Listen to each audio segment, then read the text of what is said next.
The game Ether World. It was released 10 years ago as a dating simulator targeted at a female audience, but it ended up more popular among male players. It allowed players to play a variety of characters, starting from easy but very efficient characters, to the more complicated but inefficient characters. Amongst them was one trash character, especially known for his difficulty level and terrible features. There was only one pervert who played this character for 10 years, and that pervert was the player, Beak Yusial. An evening with the sky, colored orange from the setting sun, Yusial paused in front of his screen. He noticed new posts in the forum and wondered if there was a new update. He noticed a lot of complaints from other players and wondered if there was a final boss in a dating sim. He thought those kinds of games usually ended when players got together. However, he noticed a famous ranker complained that the boss was unbeatable, so he set down his coffee. It doesn't make sense for there to exist a monster with magic nullifying skills in a magical world, and wonders if it is a bug caused some characters got deleted. Then, he sees the Dark Demon Dragon, the 13th moon of the Black Knight. In the Ether World, there is a cult-like organization called Dark Demonic Humans. Their goal is to help another world, called Persona Gate, take over the world. When they finally managed to achieve this goal, the Dark Demon Dragon appeared. 90% of the continent got taken over, but our main guy has only concerned himself with PvP and not the main story so far. The whole lore got messed up, but he can't avoid fighting it, so he decides to give it a try. He enters the game and accepts the request to fight the Dark Demon Dragon. He decides to show off the skills he's honed over the last 10 years, so his character appears before the beast. His character, Beak Yusial, is the sole character in the game who cannot use magic, so even the most experienced players choose to not play him. Basically, he's worse than an extra, but of course, the character can use some magic. The dragon prepares its fiery breath to roast his player and fires at his player. His player faces the dragon with determination and grins. His power is the blink spell, moving super fast as he charges at the dragon. He slid to a stop and gritted his teeth. Beak Yusial's blink spell allows him to randomly travel between 3 to 10 meters very quickly. The direction he will blink in is random, so if he does not control the distance well, he will die immediately due to the speed and impact. The cool time and mana usage is also ridiculous. There is also a penalty where he cannot move 2 seconds after using the skill. Anyone can learn it, but most people don't use it. However, Beak Yusial has mastered the use of blink. He can control which direction he will go in. He can also control the distance, and has managed to nullify the penalty. It does not use up mana since he does not have a mana stat. Unlike other spells, blink was nothing more than just a movement ability. He became obsessed with this character since everything depended on his skill level. So, over the last 10 years, he has been playing as the only character in the game that does not use magic in battles. The dragon charged again, and Beak Yusial attacked. He dodged the dragon's next attack, and looked upon his opponent. The beast fell as the notification came up that he had defeated the final boss. He was shocked that he actually killed, though he was covered from head to toe in ancient relic grade items. Still, he played a garbage character, but it was nice that he beat the boss. He will flex to the community that he killed the Dark Demon Dragon. However, he got a loud notification that because the wrong ending has been reached, 90% of Ether World has been destroyed. He is shocked, and the notification informed him that he was the closest to reaching the true ending. Then, the notification begs him to please reach the true ending. Our main guy was very confused, but suddenly he was zapped away and everything went quiet, leaving only his chair and computers behind. He opened his eyes with a gasp and found himself on the floor. Sitting up, he wondered what was going on. He also wondered where he was. Then he glanced to his side and saw the mirror before him. Stepping closer to the mirror, he saw his reflection, and his eyes widened in surprise. He had the appearance of Beak Yusial. Suddenly, something glitches, and a notification screen pops up before him. It tells him this is episode 1, titled Escape the Chase. He is surprised, because he recognizes Beak Yusial's prologue quest. Still in shock, he slips his hand into his pocket, and is shocked to see the entrance certificate to Stella Academy. It is hard to believe, but he is definitely in the Ether World, and he is stuck at Beak Yusial. He places his hand on his face with a groan, but decides to be logical about it. The voice told him to reach the true ending, but from what he knows, the game does not have a true ending. Then his eyes widen as he realizes that no one has managed to reach the true ending in the last 10 years. This is not the time to think about that though, cause if memory serves him right after his character wakes, the people chasing after him burst into the hut. Sure enough, there are angry people searching for him, and he hides in apprehension. They are already here and a blonde member of the group spots something. He yells to the group that he has found a hut, and tells them to search it. They rush ahead, and our main guy wonders what to do. There is a limit to how long he can avoid them, but he cannot fight them either. He wonders what to do when a screen pops up again. The screen tells him that he can use the spell Blink, and he is shocked that he can use Blink. Blink is an ability that allows the user to flash forward. With a body that suffers from magic leakage syndrome, Beak Yusial cannot accumulate mana in his body, and he only has Blink as his one hope. It is the spell that he practiced his whole life.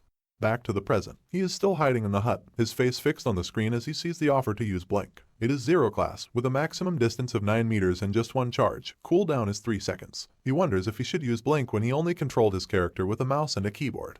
Running feet. As the hooded men charge towards the hut, he does not have time. His eyes widen and he gasps to see that they are already here. There's no time left, so he grits his teeth and decides that he must try. The hooded men stop with alarm. They notice him running from the hut and declare that they have found him. Immediately, they are ordered to chase him. They race after him through the snowy forest outside with no intention of letting him escape. The first part of the tutorial is for him to avoid the pursuers using the power of blink. He runs into the forest, noting that his pursuers wear magic boots that are faster than he is. The only way he can escape is if he uses blink. He calms himself, knowing he has used blink 1,000 times before. The timing is burned into his muscle memory. His pursuers scream in rage that he won't stop running away, and he sees that they have caught up with him. Blink's main disadvantage is that if the user fails to control the distance, they could collide with an object and die instantly. However, as the lead chaser swings his mighty sword at him, our main guy activates blink. When he uses it, the ability works differently, and he takes on a burst of speed, vanishing from his attacker. He is shocked but pleased that his execution of the ability was a success. His pursuers are shocked to see him use blink as they did not believe he was a mage. The lead blonde tells them not to falter, because blink has a rest period that paralyzes the user for 2 seconds. However, the lead is shocked to see that the main guy can still move, and is still running. He runs fast through the forest, and encourages himself to be more careful. He must use the uneven terrain to his advantage, since players who aren't able to learn how to control Flash at this stage won't be able to make it to the next episode. In reality, 99% of players who played this character were unable to pass the tutorial, and even the 1% that passed were unable to surpass the wall of blink distance control and continuous blinking. Our main guy counts down 3, 2, 1 in 3 seconds. He blinks once more and moves rapidly through the trees and snow, his brown coat flying in the wind. His pursuers think he is insane for using blink in such a terrain. He tells all those who can use magic to come to the front and attack the main guy from a distance. The menacing-looking mages come forward and our guy can tell they are going to use magic against him. The second part of the tutorial was to use blink to dodge the magic arrows flying at him. In the game, players could see everything behind because it's on a monitor, so he could dodge it then. His screen pops up again and informs him that his magic leakage syndrome is being used. Its derivative skills include sixth sense and cognitive acceleration. He is shocked as the power from these skills floods his system in multiple lights of green and pink as he stares in bewilderment. Then, he bursts forward, activating blink and dodging all the magical attacks till he slides to a stop. A crate smokes where he used to stand and he sighs in relief because that was a close call. Then he takes off running once again. The last part of the hurdle involves Tutorial Part 3, crossing a canyon while using blink. The canyon is deep and deadly. The only way to cross is to control the distance of his blink perfectly. Then, he can meet up with some passing mages and escape, and that will end the tutorial. To pass this part, he has to cancel his blink spell, which occurs in 0.1 second at the perfect time. If he fails, he will die. There are about 20 floating boulders. Crossing them is a lot easier said than done. He wonders what jerk made the tutorial this difficult. However, being honest, it is just about doable. His pursuers once again catch up with him and shout out his location to their comrades. The problem with making this jump is that his pursuers are closer than expected. The distance between him and them is about 100 meters. Since his blink has a 3-second cooldown, that is not enough time to make it across. The likeliest method he can use now, for his survival, is to kill them all. The deadly snowy canyon is vast with many floating rocks, and our main guy hides underneath a snowy tree. Even he thinks it is crazy. How dare he think he can achieve this when he has never even been in a proper fight? If this were a game, the system would make it impossible to attack those who are chasing him. This is reality. No rule says that I have to blindly follow the game's system. The thought of killing someone doesn't bother him at all. This is not because those guys are his parents' enemies, according to the story. He glances behind him and sees that they are there. He believes that he can win. He stands with his knife in hand as his enemies appear before him. They shout out in anger and race to catch him. They charge at him, and his attacker laughs that he dares to fight them all alone, and that he is done for. His target is 8.7 meters away, so he activates blink. His attackers are confused when he suddenly charges forward. He appears before one attacker, suddenly appearing closer than the man expected him to get, and the attacker coughs blood that splatters on his face. Our main guy has stabbed him with the knife and he feels the blood running down his fingertips, yet he feels no sense of guilt at all. After all, he is only killing them to survive. So, he yanked out his knife from the dead man and smacked his body away. The man's corpse fell into the arms of his colleagues. The attackers become alarmed and see that he is getting away. They scream that he must not escape at any cost. He has dealt with one of them, but the next attack won't be easy. However, he notices it has gone quiet and wonders if they gave up on chasing him. However, he sees that they did not give up and have instead switched to magic attacks again. He tries to dodge it but nearly loses his footing. The attackers fire magic at him, and the runes glow as the magic is shot right at him. He groans as large giant orange flaming fireballs come flying right at him, and grits his teeth as he tries to avoid it. Suddenly, he sees an opening on a tree branch at the side of the mountain and activates his blink. The fireballs hit the area where he'd previously been standing, and smoke covered up the area. The lead attacker says that it serves him right for being so cocky and acting up. However, the smoke clears and they can't see his body in the crater that was made. The lead attacker is shocked that he's not there, and our guy appears above him. The lead guy looks up just in time to make eye contact with him, and our main guy grits his teeth with determination. One of the peculiarities of blink is that it maintains the same momentum before and after use. Using the ability, he stabs the lead attacker and the man screams in pain, leaving the other attackers confused and scared. They ask what happened, but blood has already been spilt, and our main guy has sliced through the lead attacker. The other attacker stares in shock as the man's body falls and our guy stands before his fallen corpse, covered in blood. He pauses to catch his breath. Only 2 are left within his range, and he needs to end it before the 2 who fell behind catch up. The other attacker thinks he is a weird guy with an uncanny reaction speed for a mage. He asks our guy who he is. His reaction time is admittedly faster than most professional gamers, but that is only when talking about games. He cannot keep dodging their attacks forever, especially at such a close range, so he shall end it as quickly as possible. However, the second attacker says that he has already figured out his fighting style. All this guy uses is blink and a dagger. As long as he protects his face and neck, then the dagger won't scratch him. The attacker raises his large sword as our guy runs at him. He tells him to bring him on and activates Ice Wave. Our guy activates Blink and the attacker slashes a wave of ice at him. He laughs that he has got our dude, and he will make his face wrinkle in pain. However, he is shocked to hear a gurgle beside him, and sees that our guy has slashed the neck of his companion. He is horrified to see our dude slice through the throat of his teammate. The attacker curses. Earlier, our guy was running like a rat who has never fought before, but now he is acting differently. He admits that he acted like that earlier, but he thanks the attacker for helping him get better at it. He curses that he is a little brat, just because they went easy on him. He will kill our guy this time. Our main guy charges once again with determination on his face. Our guy raced at him with his weapon raised and flung it at his attacker. Using Blink head-on puts him at risk of getting counterattacked. The attacker wonders if our guy is trying to lure him into defending his front by throwing the spear, and then aiming for his side. However, he won't let our guy have his way, and he slices through the weapon with his sword. Now all he has to do is attack our guy while he is beside him. That's what he thinks, but he is shocked to see that our guy is not at his side. He stares in shock, then realizes with horror that our guy came from the front and stabs him. He was planning on attacking from the front from the beginning. Episode 1, Escaping His Pursuers, is over. He is informed on a blue information screen that he has obtained EXP. He has been promised an additional reward for uniquely developing the story by the Constellation Project. He sits on the snowy floor with a sigh of relief and struggles to catch his breath. His blood hand shakily reaches for the bloody knife, and he glances at the corpses that lay beside him, covered in red.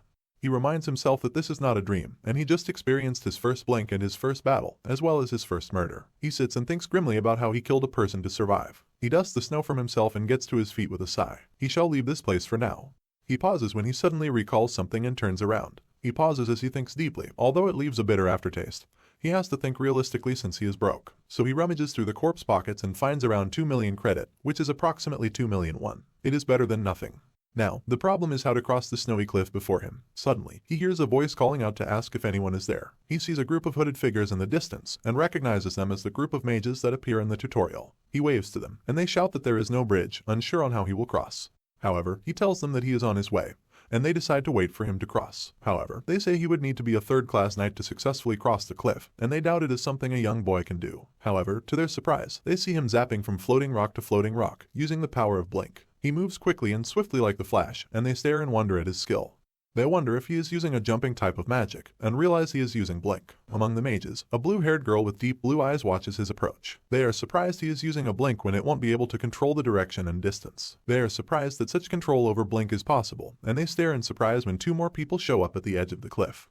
However, they watch the other 2 charge up some spells that are aimed at the boy they are trying to aid. It's the remaining attackers, and the other mages yell at the boy to watch out. Our main guy barely manages to dodge the attack using Blink. He makes a narrow escape and turns to face those other 2 mages who attack from the distance.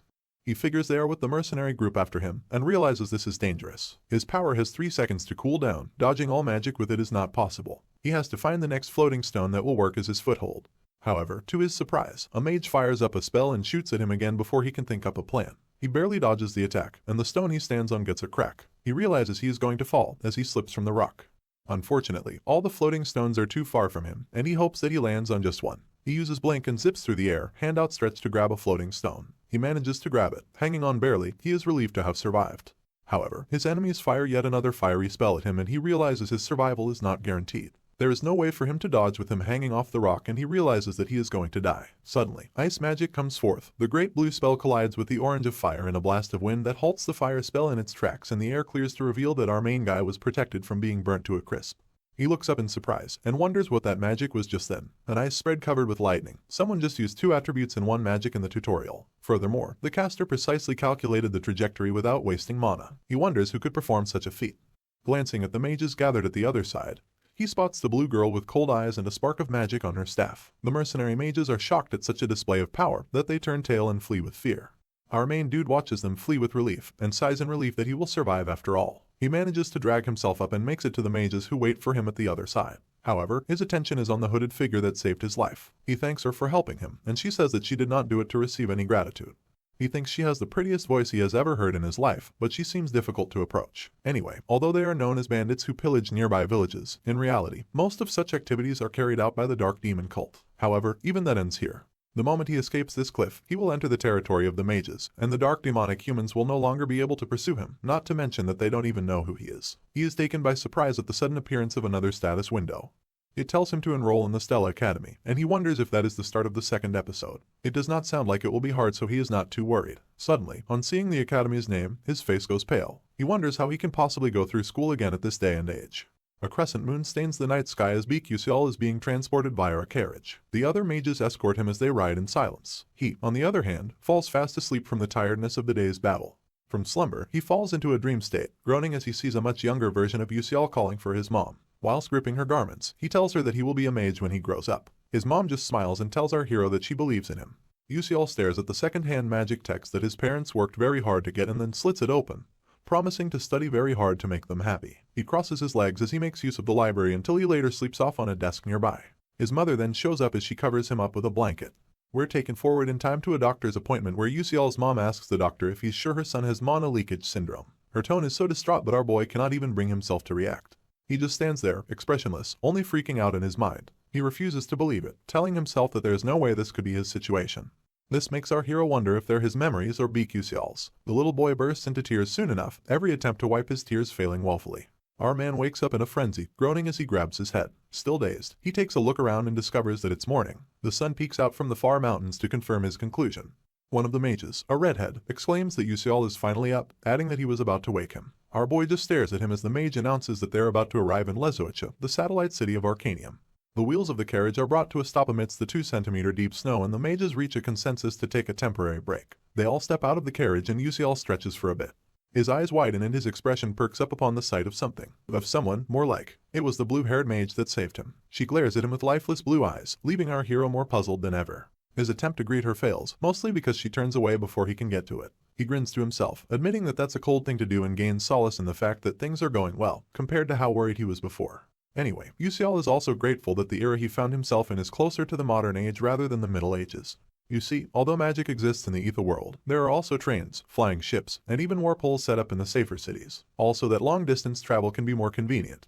UCL thinks to himself that they're about to head to Lezoicha to use a flying ship. As it seems, the city is en route to Arcanium and that's where the second episode will actually begin. It's a beautiful city with tall buildings and captivating aesthetics. It's also called the City of Magic.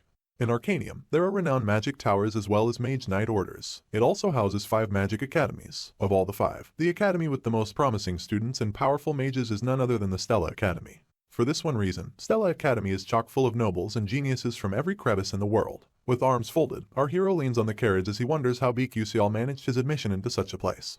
His brows perk up as he suddenly remembers that he hasn't checked his skills yet. He does so immediately, pulling up a blue console outlining his capabilities. He experiences a little increase in his strength, agility, and sensitivity. He also checks out the new 6th sense ability which enables him to detect mana within a 12-meter radius. To top things off, he notices his detection acceleration skill and attributes his survival to these aforementioned skills. This doesn't stop him from remembering his predicament, being stuck with mana leakage syndrome, a cursed physique that stops him from accumulating mana in his body. He remembers how downtrodden his mom looked at the hospital and how BQCL was left with such an inherent curse. However, this allowed him to detect mana around him with his 6th sense. It also allowed him to notice any incoming attacks even if he's not looking in that direction. Detection acceleration allowed him to notice things as though time had been slowed and he could detect any threat much faster than a normal human could. Our hero realizes how important this skill is for BQCL but is painfully aware that he can't use 6th sense for long, seeing as it uses up a lot of mind power, and leaves the user with pretty huge consequences afterwards. He goes on to check his stats. As expected, his mana is non-existent and his blink ability is still at 0. Basically, our hero has a long way to go, but realizes that it is not a bad place to start. The real BQCL had really low sensitivity and our boy deduces that maybe it took a part of the stats of the character he had fostered UCL into. Anyway, in the ether world, there isn't just one level, but one for each stat. The skills are in the form of levels and the stats are measured in stars with the maximum stat level being 9 stars. This is practically impossible to reach though. Hand on chin, our MC recalls playing the game for 10 years but only reaching 8 stars in both sensitivity and stamina. He decides to invest into his sensitivity to boost his 6th sense and reaction speed, telling himself that he can boost stamina and flexibility through other means. Afterwards, he goes glum again, remembering that he's still stuck with the mana leakage syndrome. He tells himself that if he doesn't train, he won't be able to survive for long. This helps him decide to, as soon as possible, upgrade to the Secrets of Nature physique. His hands dig themselves into his coat pockets as he affirms that the way to reinforce mana leakage syndrome lies in Stella Academy. This leaves him no choice but to head there if he wants to save the world and treat his syndrome. Our hero lets out a tired sigh as he admits that he already doesn't want to go. He wishes that he could get something that would help him out here and suddenly realizes that he has missed some notifications. At that moment, one of the mages prompts everyone to resume their journey, so our boy calls out that he's coming. He simply decides to check his notifications later and has no idea that the blue-eyed mage was checking him out. Well, she looked in his direction. The flying ship is nothing if not majestic, with the wind in its sails and a beautiful blue and brown exterior. On the inside, it's littered with nobles fraternizing amongst themselves, and announcements are made that they'll be leaving for Arcanium. They're also told to take a seat for their safety. One of said nobles glances in our boy's direction, pointing out that he's just looking around like some lost little kid. True to his word, Yusial twirls his head every which way, taking in the sights. The noble's companion then concludes that our hero has never been on a flying ship before, adding that he must be some country bumpkin. Yusial overhears them regretting why Stella lets peasants into the academy, so he turns to see who's talking. The noble then doubles down, accompanied by two of his friends. He quips that the academy is supposed to be the most renowned in the world and adds that they're sullying the waters with lowly folks. Our hero just stares at the noble blankly and then sighs in disappointment. He concludes that kids are the same wherever you go, and simply walks away from the noble as he screams in annoyance. He continues to boil and eventually calls out to our boy, telling him to stop. Meanwhile, the crowd begins to mumble amongst themselves. The noble turns around, wondering why everyone's being so loud, only for his eyes to widen in shock. Some lady with white luscious hair and a red bow on her blouse comes into view, and someone amongst the crowd calls her Princess Bion. This pulls our hero's attention, so much so that he has to double check if he heard the name right. Indeed, it is Princess Hongbion Adalbert, the Princess of Adalbert Kingdom, in all of her glory. The crowd continues to mumble amongst themselves with every step that she takes. The troublesome noble immediately mellows down, placing his hand on his chest and referring to her as Your Highness. Princess Bion only stares at him through the corner of her eye, and it sends chills down this youngin's spine. His speech stutters, and before he can get any words out, the princess brushes past him and then brushes past Yusial too. He watches her go and admits that she's the villainess of the Ether world. You see, Hongbion is one of the main characters of this game. She and the main female protagonist always have arguments, but she dies in the end. No matter what route one chooses to take in the game, Bion never has a good ending. She's brutally murdered in some, and in others, she's bullied by the entire academy before getting expelled. In one of the routes, she goes through something so shameful that she never appears before the public again. Our boy deduces that the game developers must have something against the princess, seeing as they wanted her to suffer no matter what. At that moment, Yusial remembers hearing that she's popular amongst the male players and admits that she's pretty. Anyway, he's scared to talk to her because he feels like she'll kill him. His stomach interrupts his thoughts, so he rubs his palm against it and tells himself that he should probably get something to eat. Yusial heads upstairs to a cafeteria of aesthetically pleasing pastries and freaks out immediately. He sadly turns to leave, asking himself why everything there is so expensive. He decides to get some food when they arrive at Arcanium. Just then, the public address system buzzes to life and everyone listens attentively as an announcement comes. Apparently, they'll be arriving at Arcanium in 10 minutes and the captain wants everyone to head to the first floor. The princess, our blue-haired mage, some dark-haired maiden, and a regal prince all hear the information even as the captain repeats it. A grin creeps onto our boy's lips as he wonders if everything is finally starting. He finally accepts that this is now his reality and he plans to face it head-on. Yusial stands as he sadly intertwines his arms. He lets out a sigh, admitting to himself that he's glad he resolved his issues. He starts to wonder if he can really survive in Stella Academy or worse off, in this world. The dark demon dragon and the dark demonic humans come to mind and he stares out the window, wishing he had something to help him at a time like this. Our boy then remembers that he has a notification that he hasn't checked yet. He taps it and discovers that the Constellatio project offered him a special reward. Amongst them were the downgraded versions of all the weapons he used in the game, the downgraded version of all the skills he acquired in the game, and lastly, some EXP. His hand finds its way to his chin once again as he admits that the game has some commercial ethics. He wonders what he should pick. The returning light comes to mind, but he wonders if he should take the price of the flash instead. Unfortunately, the console tells him that the item's grade is too high and that it'll be downgraded severely. He tries asking for hyperspace blink but gets told that he cannot acquire it because it's an advanced version of the blink skill. It adds that he can use the reward to slightly increase his blink skill though. This frustrates our boy into asking if they really have to downgrade everything. The console reveals that they're also unable to materialize fully due to the lack of his narrative power. Yusial wonders what that means, so the console tells him that it's the force that drives the progression of the story. It then adds that narrative power will accumulate if he continues to explore unknown branches of the story like he did the day before. It becomes clear to Yusial that he can't be provided with late game items because he's too much of a newbie. The console stays silent and so does our hero. After giving it some thought, he asks about bulbul glasses and stands in wait as the console mulls it over. It finally announces that it can be provided, so our boy chooses to go with that. In no time, the glasses emanate amidst the blue light and Yusial grabs them. He had never thought a day would come where he would wear the glasses, but he looks them over wearily. You see, bulbul glasses are an item that contains all the information our hero has gathered while playing the game. In Etherworld, it was possible to recall and read notes about all the hunted monsters or acquired knowledge, so players found various ways to store information. Yusial was one of those players. He tries on the spectacles with a grin on his face and waits for the information to load. He gets a description of the glasses and the option to either open a folder or seal information. He chooses to open the folder and waits once again as the console opens up 5 folders, namely, alchemy materials, hunting grounds, dungeons, monsters, and characters. He takes a quick look at the folders and admits that it's good enough. As he makes his way down to the ground floor, he wonders how much grinding he would have to do using the game system, since this place is now his reality. He then concludes that he should be able to regain half of the abilities he used to have with the help of these glasses. His thoughts get interrupted when someone asks if the blue-haired mage is an Azel. The stranger goes on to refer to her as the eldest daughter of Dutch Malf the traitor. She just remains quiet, clasping her book against her chest. Yet another stranger asks where she got the audacity to show her face, and his companion shushes him for fear of Azel hearing him. Our hero picks up on her name and uses the bulbul glasses ability to register or check a character's information within the story. The glasses reveal an Azel Malf, a fake heroine and ice lightning mage who dies later on.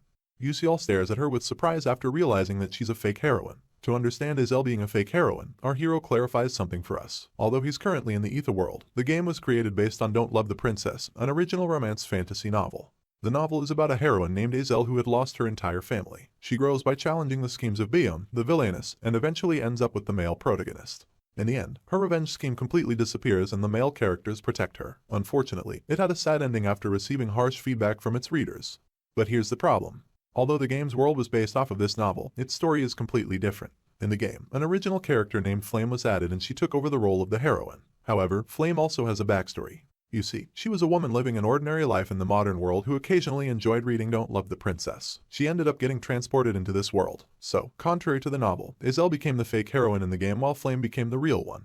Despite the efforts and numerous attempts by the players, it is said that Azel was not able to survive in any routes. This was the reason why she got pushed from the main heroine position. Our hero removes his glasses and shakes it off, admitting to himself that it has nothing to do with him. He still wonders if it's just his imagination or whether he has seen her somewhere before. The fake heroine continues to walk away and our boy concludes that it has to be his imagination. He then readies himself to hop off the boat. We're transported to Stella Academy, a place for geniuses, a place for nobility, a place for excellence. The students, well-dressed and attentive, listen to their headmaster as he states the obvious. He mentions that dark demonic humans are the mages who have embraced otherworldly powers and transformed into monsters. He goes on about how dark demonic humans continue their invasion even as they speak. They open persona gates and even liberate dungeons to encroach upon the magical world from the back world. He then makes it clear that their destiny as mages is to protect the world from the forces of darkness. One of the students secretly calls his speech boring and his mate concurs. Meanwhile, Yusial stands in the back, looking dapper in his new uniform. The headmaster announces that they'll be conducting an oath ceremony for the 4 students who were admitted based on their high scores as well as the freshman representative.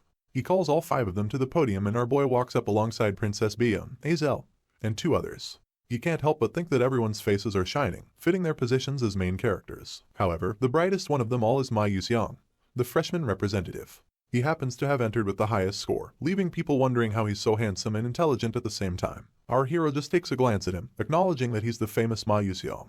You see, Ma Yuxiang is best described with the phrase throughout heaven and earth, I, alone, am the honored one. He possesses a mana status of 9 stars and potential close to the realm of deities. He's also a natural genius with the ability to control all the elements of this world. As our hero checks him out, he realizes that although he cannot reach the good endings, he'll aim to avoid the bad ones by bringing the class rep to the good side.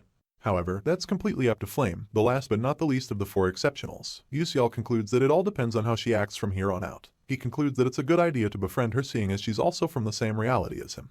He becomes worried about the possibility of things getting complicated if she considers him an enemy, and he faces rejection. Our hero concludes that he shouldn't risk anything since he has the upper hand in terms of information. It turns out that Flame is a romance fantasy novel possessor while he's a romance fantasy game possessor. While the oath goes on, our hero accepts the fact that his importance in the story can't even be compared to a shop NPC. His expression becomes glum once again, remembering that the heroine, Flame, in this case, has the special ability to cleanse the dark demonic humans. She also has an ability that enables her to weaken those around her, so Yusial admits that being near her will definitely affect him. His role is to support the main characters from a distance and to try his best not to get involved with them as much as possible. At this point in time, the headmaster declares that the entrance ceremony has been concluded and all the students clap in unison. Our hero then gets a notification that episode 2 has been completed. On to the next chapter, we witness the elegance of Stella Academy accentuated by the calming morning sun. Inside lies our hero and his mates, seated behind descending wooden desks. He admits to himself that it has been a while since he graduated college, so it feels quite weird for him to be a high schooler once again. He pulls out his pocket watch soon enough, seeing as he feels good having it. Apparently, a stellar pocket watch is proof that you're a student at the most prestigious magic academy. Anyone in possession of this pocket watch will be treated much better than even those with magic warrior licenses. Our boy begins to daydream about going out and using his pocket watch. Sightseeing will just be a side attraction. At that moment, the class door creaks opens and a man with quite the serious expression enters. He commands everyone to take their seats. Our hero stares quietly as this instructor mentions that they'll be beginning the exams. He asks that the students put away all their items other than writing supplies and announces that those using glasses will be examined prior to the exam. UCL remains calm, although he's surprised that the entrance ceremony is accompanied by an exam. It becomes clear that Stella Academy's curriculum is more rigorous than any university in Korea, seeing as you take an exam on your first day. The instructor announces that the exam is for class placement and yells for everyone to begin. Our boy stares at his question paper and panics when he notices that he doesn't know what it says. Apparently, the class placement exam is not only unrelated to the entrance exam, but also notorious for its outstanding difficulty. Students are usually assigned to classes of through F and then S, pertaining to the results of this exam. Princess Bion just minds her work while our boy admits that most of these playable characters are going to end up in S class. On the other hand, characters like Baek Yuseol, who entered the academy in last place amongst 1,141 applicants, can automatically be considered to be assigned to the F class. Dazed, our hero wonders if he can just turn in a blank page since he has already gotten in. He wonders what the odds could be that they'll expel him but gets distracted by a student not too far to his left, Ma Yuseong. That's right, the genius seems to be bored with the whole thing and even lets out a small yawn while he's at it. Yuseol takes another glance in his direction and soon realizes that Yuseong is done with the exam. Our hero sighs sadly and now understands why living is boring for the genius. This reminds him that the nature of the character of Ma Yuseong was boredom. You see, he was born into the most powerful family in the world and seeking as he has the most intelligence and talent, everything was too easy for him. That was why his actions would either be decided as good or evil, depending on what the female lead did. It's obvious that the dark demonic humans will be very interested in Ma Yuseong. Instead of concentrating on his exam, our hero considers the genius's family to be his biggest issue. He then realizes that staring at Yuseong makes him compare himself even more. Baek Yuseol gets an epiphany as he wonders if he can use his bulbul glasses on this exam. He remembers using it a lot when he wanted to stack up additional while studying in the library. He just tells himself that he has nothing to lose and pulls out the glasses from his breast pocket. Before he can even try them on, the professor draws close to him, asking what the glasses are for. Our boy freezes halfway and the professor reiterates how he announced that if glasses are to be used, they would be checked prior. He takes the glasses from our hero to do just that, staring at them intently and furrowing his brows. Still in a panic, our boy speculates about what the problem could be this time. It's obvious that if the professor discovers that the glasses have magic, he might get expelled. To worsen things, the bulbul glasses notify him while they're still in the professor's hands, stating that a missing part of the glasses has been sensed. The system would like to know if our boy wants to call it, but he screams in lowercase that the system should stay the same. After looking the glasses over for some time, the professor returns them, adding that he can't sense any mana from them. He then tells Yuseol to ask beforehand next time and our hero smiles sheepishly as he accepts them. Within himself, he heaves a sigh of relief. He was lucky enough that the original functions of the glasses weren't working at the time. He goes on to put them on and they immediately provide answers to the questions in blueprint. Our hero is excited that he can really see the answers and refers to this as the jackpot. He buckles down to write but his new fear becomes coming in first place. He begins to entertain the thought of making it to the class, only for the professor to bellow that the exam is over. He then commands the students to hand over their papers. Without waiting for them, he uses his magic to pull all their sheets to the front, so our boy's paper easily escapes his grasp while he cries out helplessly. He realizes that he only finished 3 questions but the professor doesn't even crack a smile, so approaching him is out of the question. Said professor looks over the different papers quietly until he sees something he thinks is an anomaly. His eyes widen in shock and while our boy concludes that he's still going to end up in F class, he notices the teacher grumbling in the front. Soon enough, he yells at our hero to give him the glasses at that very moment. He increases the urgency but a confused Yuseol begs his pardon. The professor takes the glasses and looks over them for the umpteenth time, refusing to believe that they aren't tainted. He then sends another student to go and fetch Dr. Gran and the student immediately obeys. Our boy, on the other hand, questions what could be wrong with the professor all of a sudden. He remembers writing his solving process clearly so he wouldn't get mistaken for a cheater. Our boy is left wondering if he was caught. Dr. Gran joins them in the hall and the professor asks him what he thinks. The doctor inspects the glasses as a magic engineering professor that he is, and still doesn't find anything. He just admits that it's quite suspicious that our hero could solve a particular problem. The professor is only interested in knowing if Yuseol cheated but Dr. Gran confirms that he didn't. He then adds that he can't feel any magic tool energy coming from the glasses or any of our hero's items for that matter. Yuseol just stands there as the doctor commends him for solving the question with his own ability. He laughs and pats our boy's shoulder, confessing how interesting it is that he got to see such genius in his lifetime. He proceeds to tell Professor Lee Hanwell to apologize to our hero and guide him well. Mr. Hanwell quips that he understands and wastes no time rendering an apology to our MC for the misunderstanding. He admits only to himself that he did cheat and that it would have been so much trouble if the original functions of the glasses still worked. He just smiles at the professor, telling him that things like this happen and that he should be careful moving forward. He's just happy at how lucky he got for not getting caught. To say any part of Stella Academy is anything short of standard would be blasphemy. That afternoon, in the professor's lounge, Mr. Hanwall and his assistant go through the recently concluded exam papers. He's especially interested in Beak Yusial's script, so he stares hard at it like a dyslexic man waiting for the letters to rearrange themselves. Just then, someone calls out to him from behind and then approaches him, asking if he's working on the exam papers for this year's freshmen. He stoically confirms this, but the lady is so full of life that she smiles from ear to ear, announcing that she heard about many interesting freshmen being admitted this year. She's Professor Edeltamen of the Stella Academy Council of Elders. Once again, Professor Hanwall confirms her speculation in as few words as possible. He mentions Princess Bion from the most renowned family in fire class magic, Prince Jeremy Scalvin, who had surpassed all his older brothers and was crowned at age 12 solely because of his magical prowess. And lastly, Hewan Ryong, successor of the Magic Tower Master and member of the Full Moon Tower. Still smiling, Professor Edeltamen mentions how hard it must have been to set questions for so many elite children from prominent families, and adds that she saw a lot of interesting questions. Hanwall smirks as he claims to be glad that she likes them. His brows then return to being furrowed almost immediately. True to Professor Edeltamen's words, the questions for this year's placement test featured something new. The first 3 questions were ones that would be difficult for any student who studied in an ordinary manner to solve. The intentions behind them were as follows. The first was a flexibility test to see whether or not a student can move to the next question when they realize that they can solve it. The second was to test for how the student would solve a question that did not appear in any of the textbooks they've studied so far. Professor Hanwall keeps staring at our boy's answer booklet as he bears in mind that the era when rote memorization and theory prevailed is over. Now, it's the era of combat using quick judgment and creative thinking. In truth, those questions weren't meant to be solved. Worse off, over 1,000 out of the 1,141 students left them blank, and out of the 100 that attempted them, most of them couldn't answer a single question correctly. Only 3 out of the new students actually got all 3 questions right. Ma Yuxiang, the prodigy of unknown origin; Flame, a commoner recognized by the principal because her talents are close to that of Yuxiang; and lastly, Beak Yusial. The professor can understand how Flame and Yuxiang got excellent grades, but he's certain that our hero got the worst admission score. He really didn't expect him to answer those 3 questions right, especially because he couldn't solve any of the other problems. Professor Edeltamen intrudes on Hanwall's thought, voicing her concern about why he's so interested in the scores of the new students. He then admits that there's a student whose scores don't make any sense. Edeltamen smiles once again as she points out that although countless formulas and equations couldn't solve the problems, one could as well solve it without knowing anything. Professor Hanwall then asks her if she thinks our hero could be a genius, only for her to reiterate that it could totally be a coincidence too. She turns to leave and Mr. Han watches her leave. He lets out a sigh of confusion and stares at our boy's girl. In it, he finds a note attached and pulls it closer for inspection. It turns out that Yusial had been granted special admission because his control of Blink was held in high regard. Hanwall's features stay frowned as he acknowledges that the child granted admission by the principal is different. His lips finally curl into a small smile. He plans to find out soon enough whether our hero is special or it's just a coincidence. Some other students are busy murmuring amongst themselves, and our boy returns to class to hear them talking about the results being posted on the bulletin board. Some students are stressed out about the class they'll get, and another reiterates that his mother threatened him not to return home without getting into the class. Meanwhile, all Yusial is bothered by is the fact that he has to check his result in person. In the game, he could just check his result with one click. Anyway, on the bulletin board, the different classes are mounted in shiny purple columns as students gather round it to check. Our boy's arrival draws some attention, and one of the other students asks if he's the one approaching. Another mentions that our hero got a 0 on the magic section of the entrance exam. Yusial just states at the ground as they keep talking about how someone like him managed to get into Stella Academy. They even question the school standards because of him. Our boy decides to swipe off their mindless comments and approaches the board to quickly check his new class and leave. He tells himself that it doesn't really matter and searches for his name in the F class. He's surprised to discover that it isn't there, and surprise soon turns into panic as he concludes that they might have failed him for answering only 3 questions.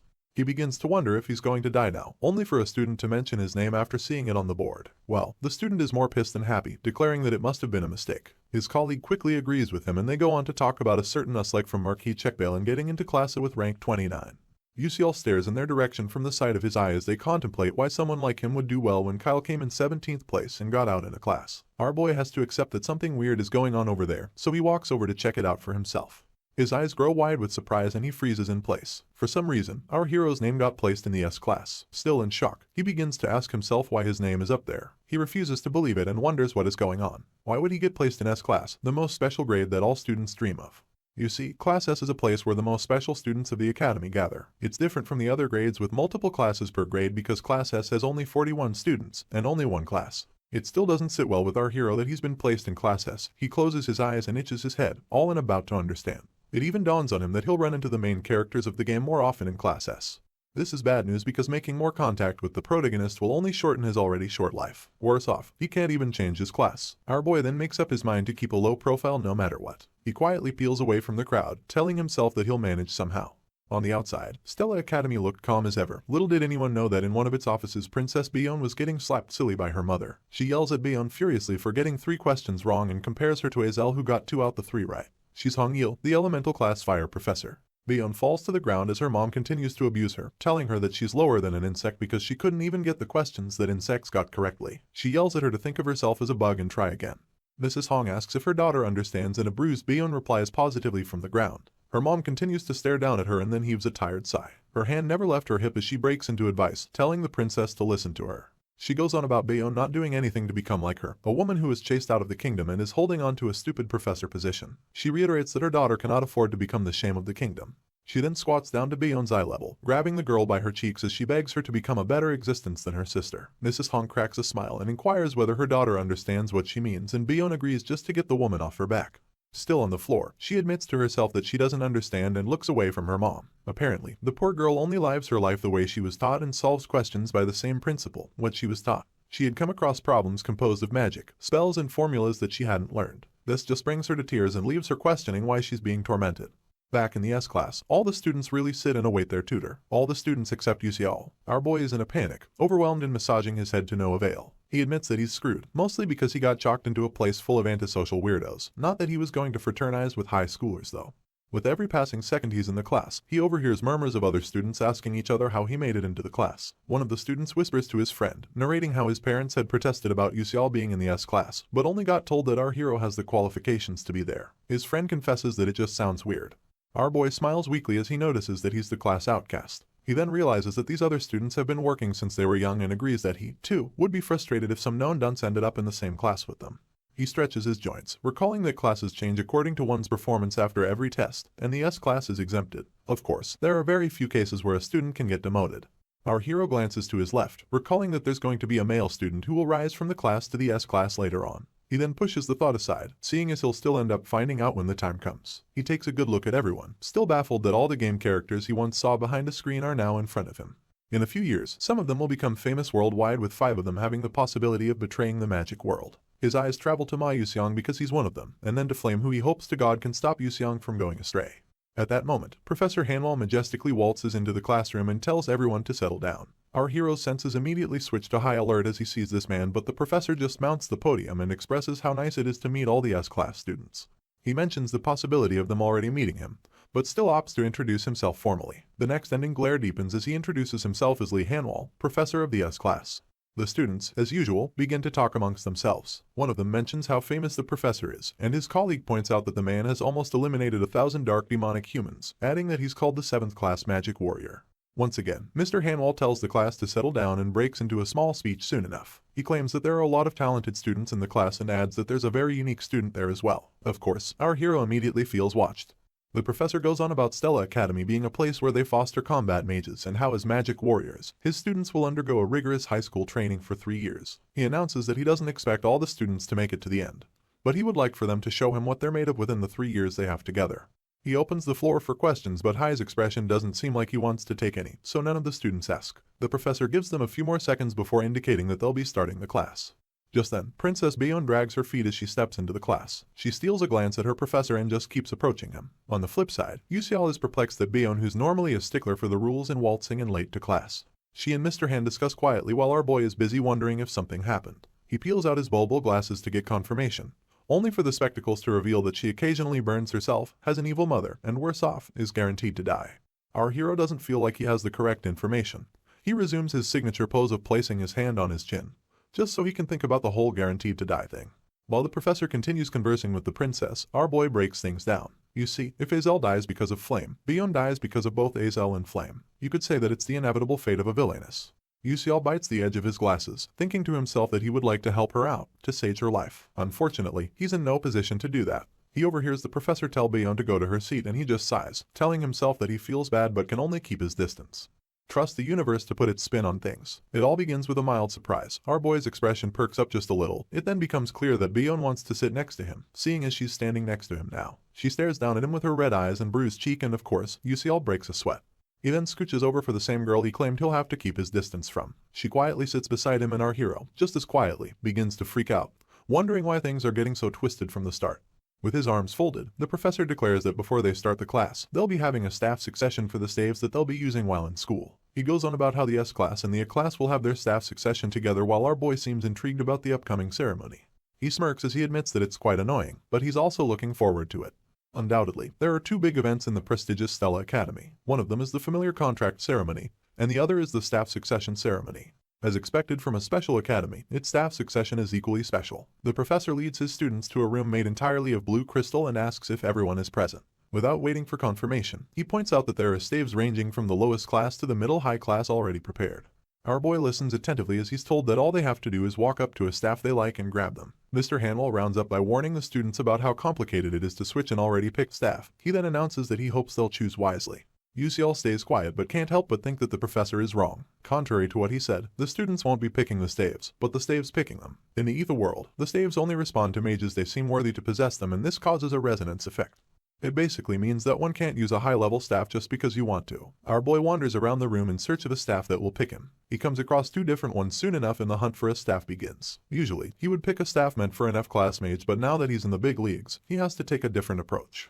UCL feels like the staff that would fit his position the most is a wand. It turns out that staves are of two classes, the short-form wand and the long-form staff. Wands are mostly wielded by the knight class for close combat and for spamming quick magic. However, staves are used by the bishop class to focus on a single hit with a longer casting time.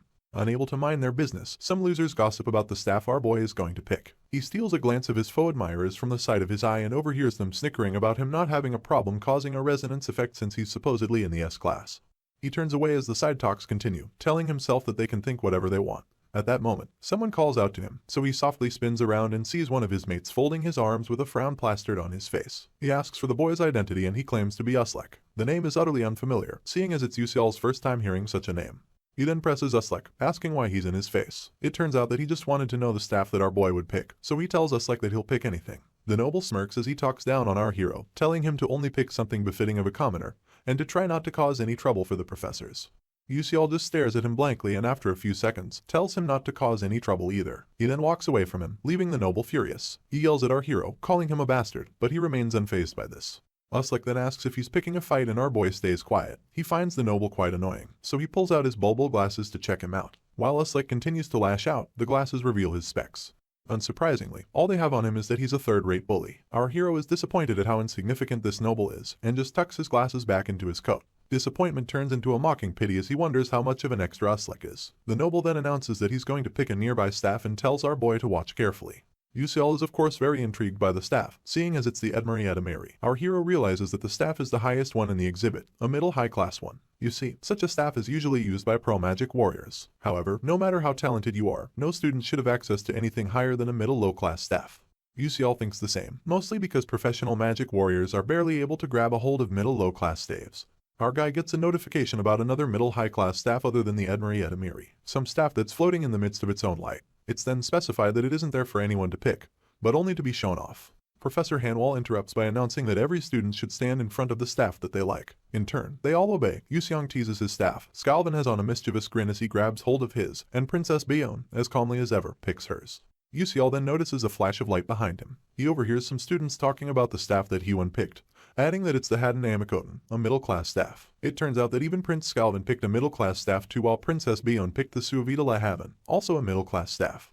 The bully stays completely dazed while our boy maintains his composure. He is left thinking about just how many students can wield middle-class staves as though they are certified magicians. The bully then admits that it's crazy and curses under his breath. He storms away from our hero, claiming that he can also pick a middle-class staff. Our boy just quietly watches him leave, and other students notice as he takes strides towards the Edmary. They suspect that he is trying to resonate with the staff, and that's what he does. Uslek wields a confident smirk as he reaches out for the staff. He thinks to himself that he would like everyone to watch carefully as he shows them what a true S-class should look like. He grabs hold of the staff, only for it to emanate a loud flash of light, so bright that all the students have to block their eyes with their hands. Yuseong isn't shocked as he realizes that Uslek failed to resonate with the wand. Amidst the fog, the bully is knocked down to the floor. He grunts and grits his teeth in disappointment.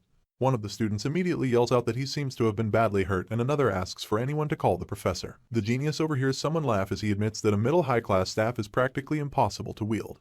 Calmly, he makes his way to the wand, thinking to himself that it'll be better for the other students to just give up. He brushes past us like, still on the ground as his friend tries to help him get a hold of his faculties. He then cracks a sly smile, believing that the owner of the staff has already been decided.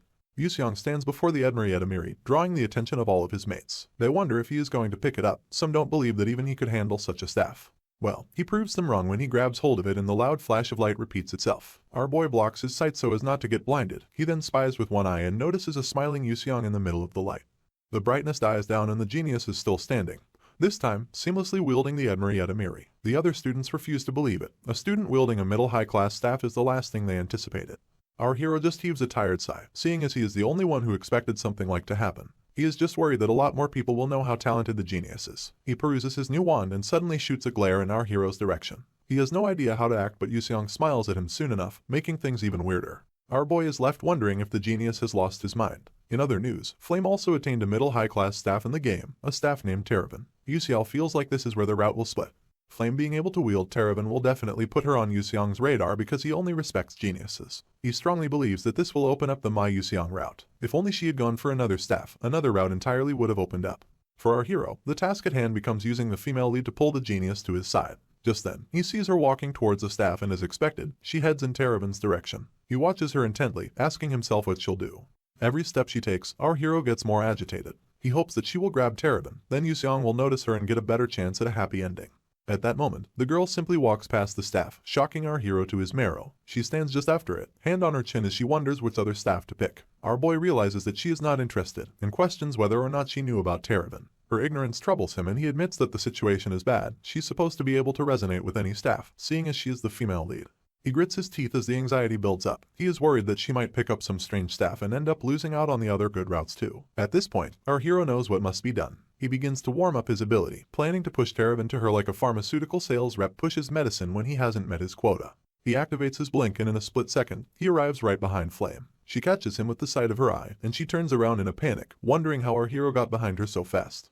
A nervous laugh escapes his lips as he says hi. He then confesses that he just wanted to know which staff she was going to choose. The female lead immediately folds her hands and asks why. In turn, our hero claims that he wanted to help her because she looked lost. She claps back, telling him that it's not his business. She then bids him goodbye and spins around to leave. Yuseong stretches his hand in an attempt to stop her. He tells her to wait and then wonders what could be strange about the current situation. Normally, the Flame he knew was supposed to be friendly with everyone because she is a social person. He questions why she would be so cold, and then realizes that he doesn't have the time or the luxury because his life kind of depends on it.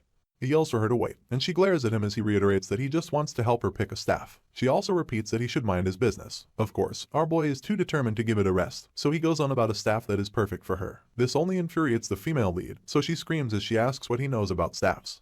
Another nervous laugh escapes our boy's lips. He is starting to understand that he may have either done wrong or that the female lead is unfriendly with extras. He just claims that he has heard a lot about her and openly reaches for Terravan in an attempt to show her a good staff choice.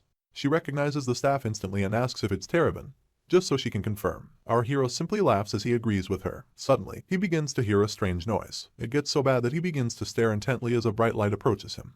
He squints when it gets too close, groaning and admitting that he was scared by the light. It then takes him a few seconds to realize that Terravan is already in his hand. Looking down as if to question the situation, Yuseong is shocked. He immediately freaks out, wondering why the staff is with him. He recalls that the female lead was supposed to wield it, so he curses under his breath before trying to call out her name. He can feel the deadly energy now emanating from her, so he nervously tries to talk to her. Her deadly energy becomes more furious as she asks him why he did it. Dumbfounded, our boy claims that it's nothing, and admits to only himself that he has messed up royally. The sky is stained yellow by the sunrise as Flame makes her way to school the next morning. All she hears from others is news about 2 students being able to resonate with middle-high-class staffs. She looks in the direction of the voices and overhears them talking about how there were only 5 people in history who have been able to grab those, and now it has increased by 2. They go on about how strange it is that one of the students was only able to use Blink in the magic manifestation exam. His friend quips that it's not supposed to be possible, seeing as Blink is basic magic. Even his parents have told him that Blink was a rare garbage magic. The female lead keeps her ears peeled as her mates wonder aloud if something went wrong. Anyway, she just continues in silence. Later on, at the self-study hall, she heaves a sigh of relief only because the whole place has gotten quieter. She just stares at the ground, slightly annoyed that the 2 middle-high-class staffs were all people talked about wherever she went that day. The news spread instantaneously, but the female lead doesn't seem to understand the outcome. She was utterly shocked when our hero grabbed Terravan the day before and it made her question his identity. Apparently, she had read the original novel 3 times before coming into the game, but never has a character like Baek Yuseol appeared, not even once. She remembers vividly that no one is supposed to have the ability to just grab Terravan, but our boy waltzed in and did it.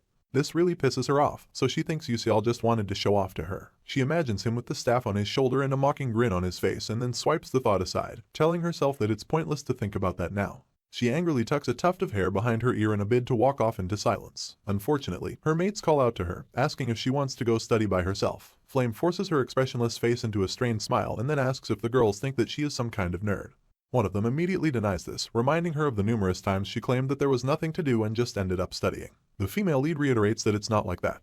Another girl then speaks up, asking the female lead why she always calls them kids when they're the same age. Our girl laughs it off, claiming that it's a force of habit. She then adds that she has always been treated as an older person where she used to live. On the outside, she continues beating her teeth in a fake smile, while on the inside, she admits that she realized she is inside a novel from the present and can't exactly act like a kid. She gets asked again if she is going to study alone, and our girl does her best to remember the name of who she is talking to. The best she can come up with is that she is Jackie. She looks her over and realizes that her style is a bit similar to hers. She then remembers a time when Jackie was more tacky. Our girl simply tells her that she won't be going to study alone. She clarifies that there's going to be a special supplementary meeting coming up, so she is going to attend that. After this, she bids them goodbye and Jackie asks to visit a cafe with her sometime.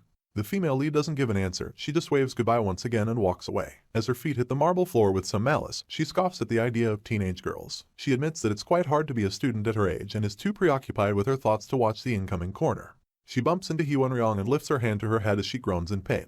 Wonryong calls out her name and she stops fiddling with her head instantly. She then looks up at this tall glass of adult juice as she calls out his name too. They stare into each other's eyes for a little bit before the boy asks if she is okay. Instantly, she claims that she is, but he doesn't believe her. He points out that her expression isn't a good one, and asks what is up a second time. She wonders if he is worried about her and then tells him that nothing in particular is happening. The boy switches the topic as he inquires whether or not Flame is going to self-study. She accepts that she is and points out that he is on his way to an S-Class exclusive training hall. He talks down on her, claiming that no one can be lazy when it comes to training every day. In turn, she tells him that he is unnecessarily sincere. Wonryong claps back by telling her that her last statement is not something she is supposed to say. She highly doubts this, but it ends up with more soul-snatching eye contact. Suddenly, the boy cracks a smile and reaches for her face soon enough. She watches as he tucks some of her hair aside and then tells her that they'll see each other later.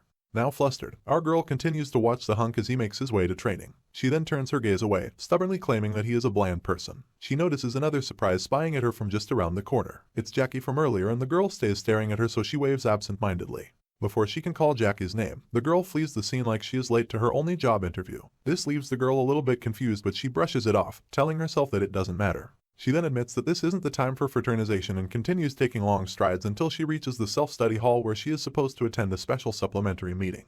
According to the novel, Princess Bion and Azel are supposed to be in attendance. Our girl thinks it'll be fun to watch the fake female lead in the villainess of a romance fantasy. As they face off, she pushes the door open and walks inside, book in hand.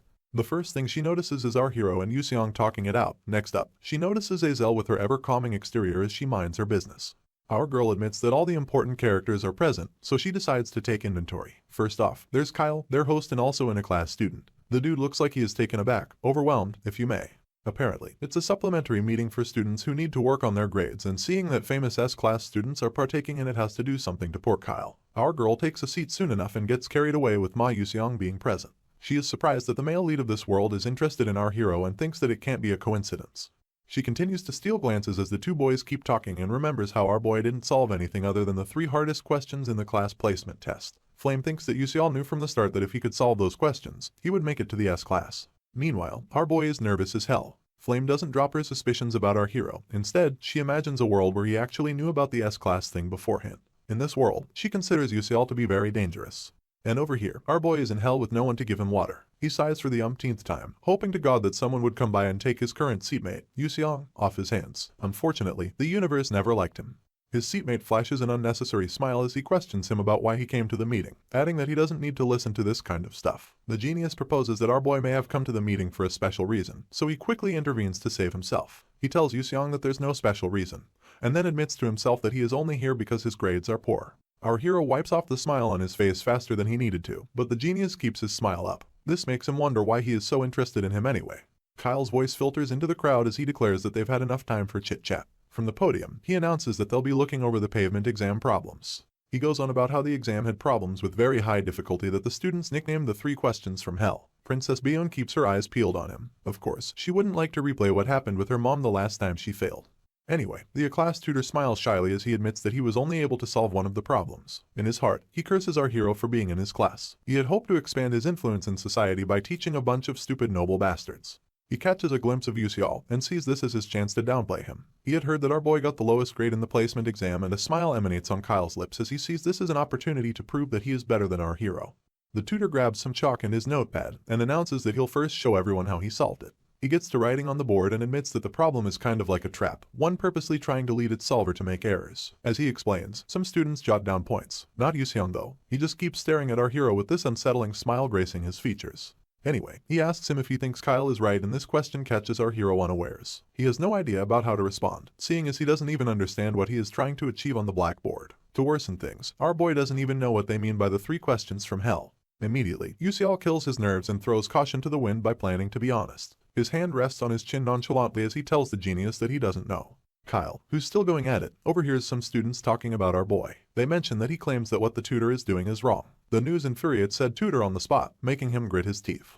Our hero realizes that he is being stared at and swirls his head from side to side as he wonders why. The chalk breaks in the tumor's hand and he turns around to ask Yuseong what he means by he is doing it wrong. Our boy shudders, seeing as he never expected the confrontation, only for Kyle to smile mischievously and request that our hero comes to the board to solve it himself. On the outside, our MC keeps his cool, but on the inside, he cannot freak out enough. He keeps wondering the type of trouble he has gotten himself into, only for him to glance at the genius sitting beside him and see him smiling. Yuseong encourages him that he can do it, and our boy realizes that he was setting him up from the start. He accepts his fate and begins his journey down the stairs, eyes pasted on the floor like he is looking for the dollar he lost. At that point, Flame also stares him down from her seat and Beyond steals a glance as he walks by hers. Upon reaching the board, he stands beside the tutor and pulls out his bulbul glasses. He puts them on and realizes that the 3 questions from hell are kind of like a pun quiz. Take an earth spell for example. Say a sorcerer cast a spell willing the earth to shed tears and there was double the amount of dirt than before. Why would that be? Our hero believes the answer is simple. He believes that if the dirt cries, it's in a state of decomposture. When this thought comes, our boy feels like a pun king, so he flashes a smile. He soon feels stupid when he realizes how ridiculous the question actually is. It even makes him wonder who came up with them. Anyway, he swipes away the feeling as he stares at Kyle, who now has a frown on his face and his hands folded as he awaits our boy's failure. Meanwhile, Yuseong just thinks about how the dude solved the problem with math, talking about the soil splitting when it cries. That aside, our hero acknowledges that the tutor's method was wrong, but he came to the answer via a stroke of luck. He knows full well that if a similar question were presented to him he would get it wrong. After looking the question over, our hero declares that he can't really show Kyle how to solve it, but he can show him where he is wrong. The tutor is perplexed, but our boy goes on. He explains that the problem mentioned earth and asks what would happen if it were wind or water, whether his method would still work then.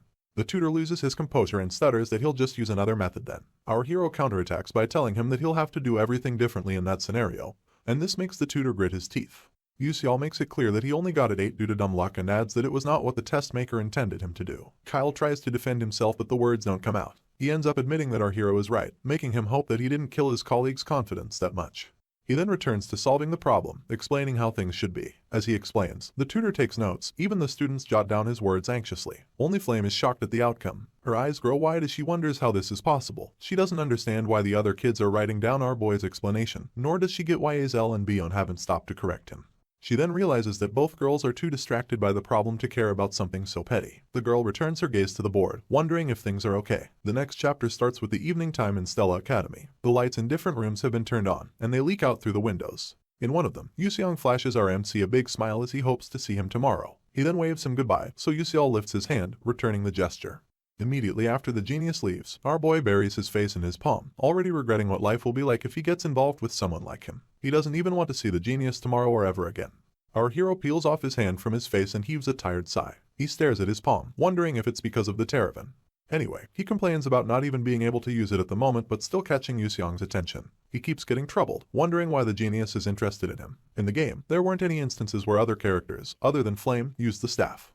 Our boy makes his way to the exit and catches a glimpse of Princess Bion by the door. She just stands there quietly, and it makes our boy deduce that she must be waiting for someone. He instantly shrugs it off, seeing as it has nothing to do with him. Our hero simply watches the ground as he walks past her, only to hear her mention his name.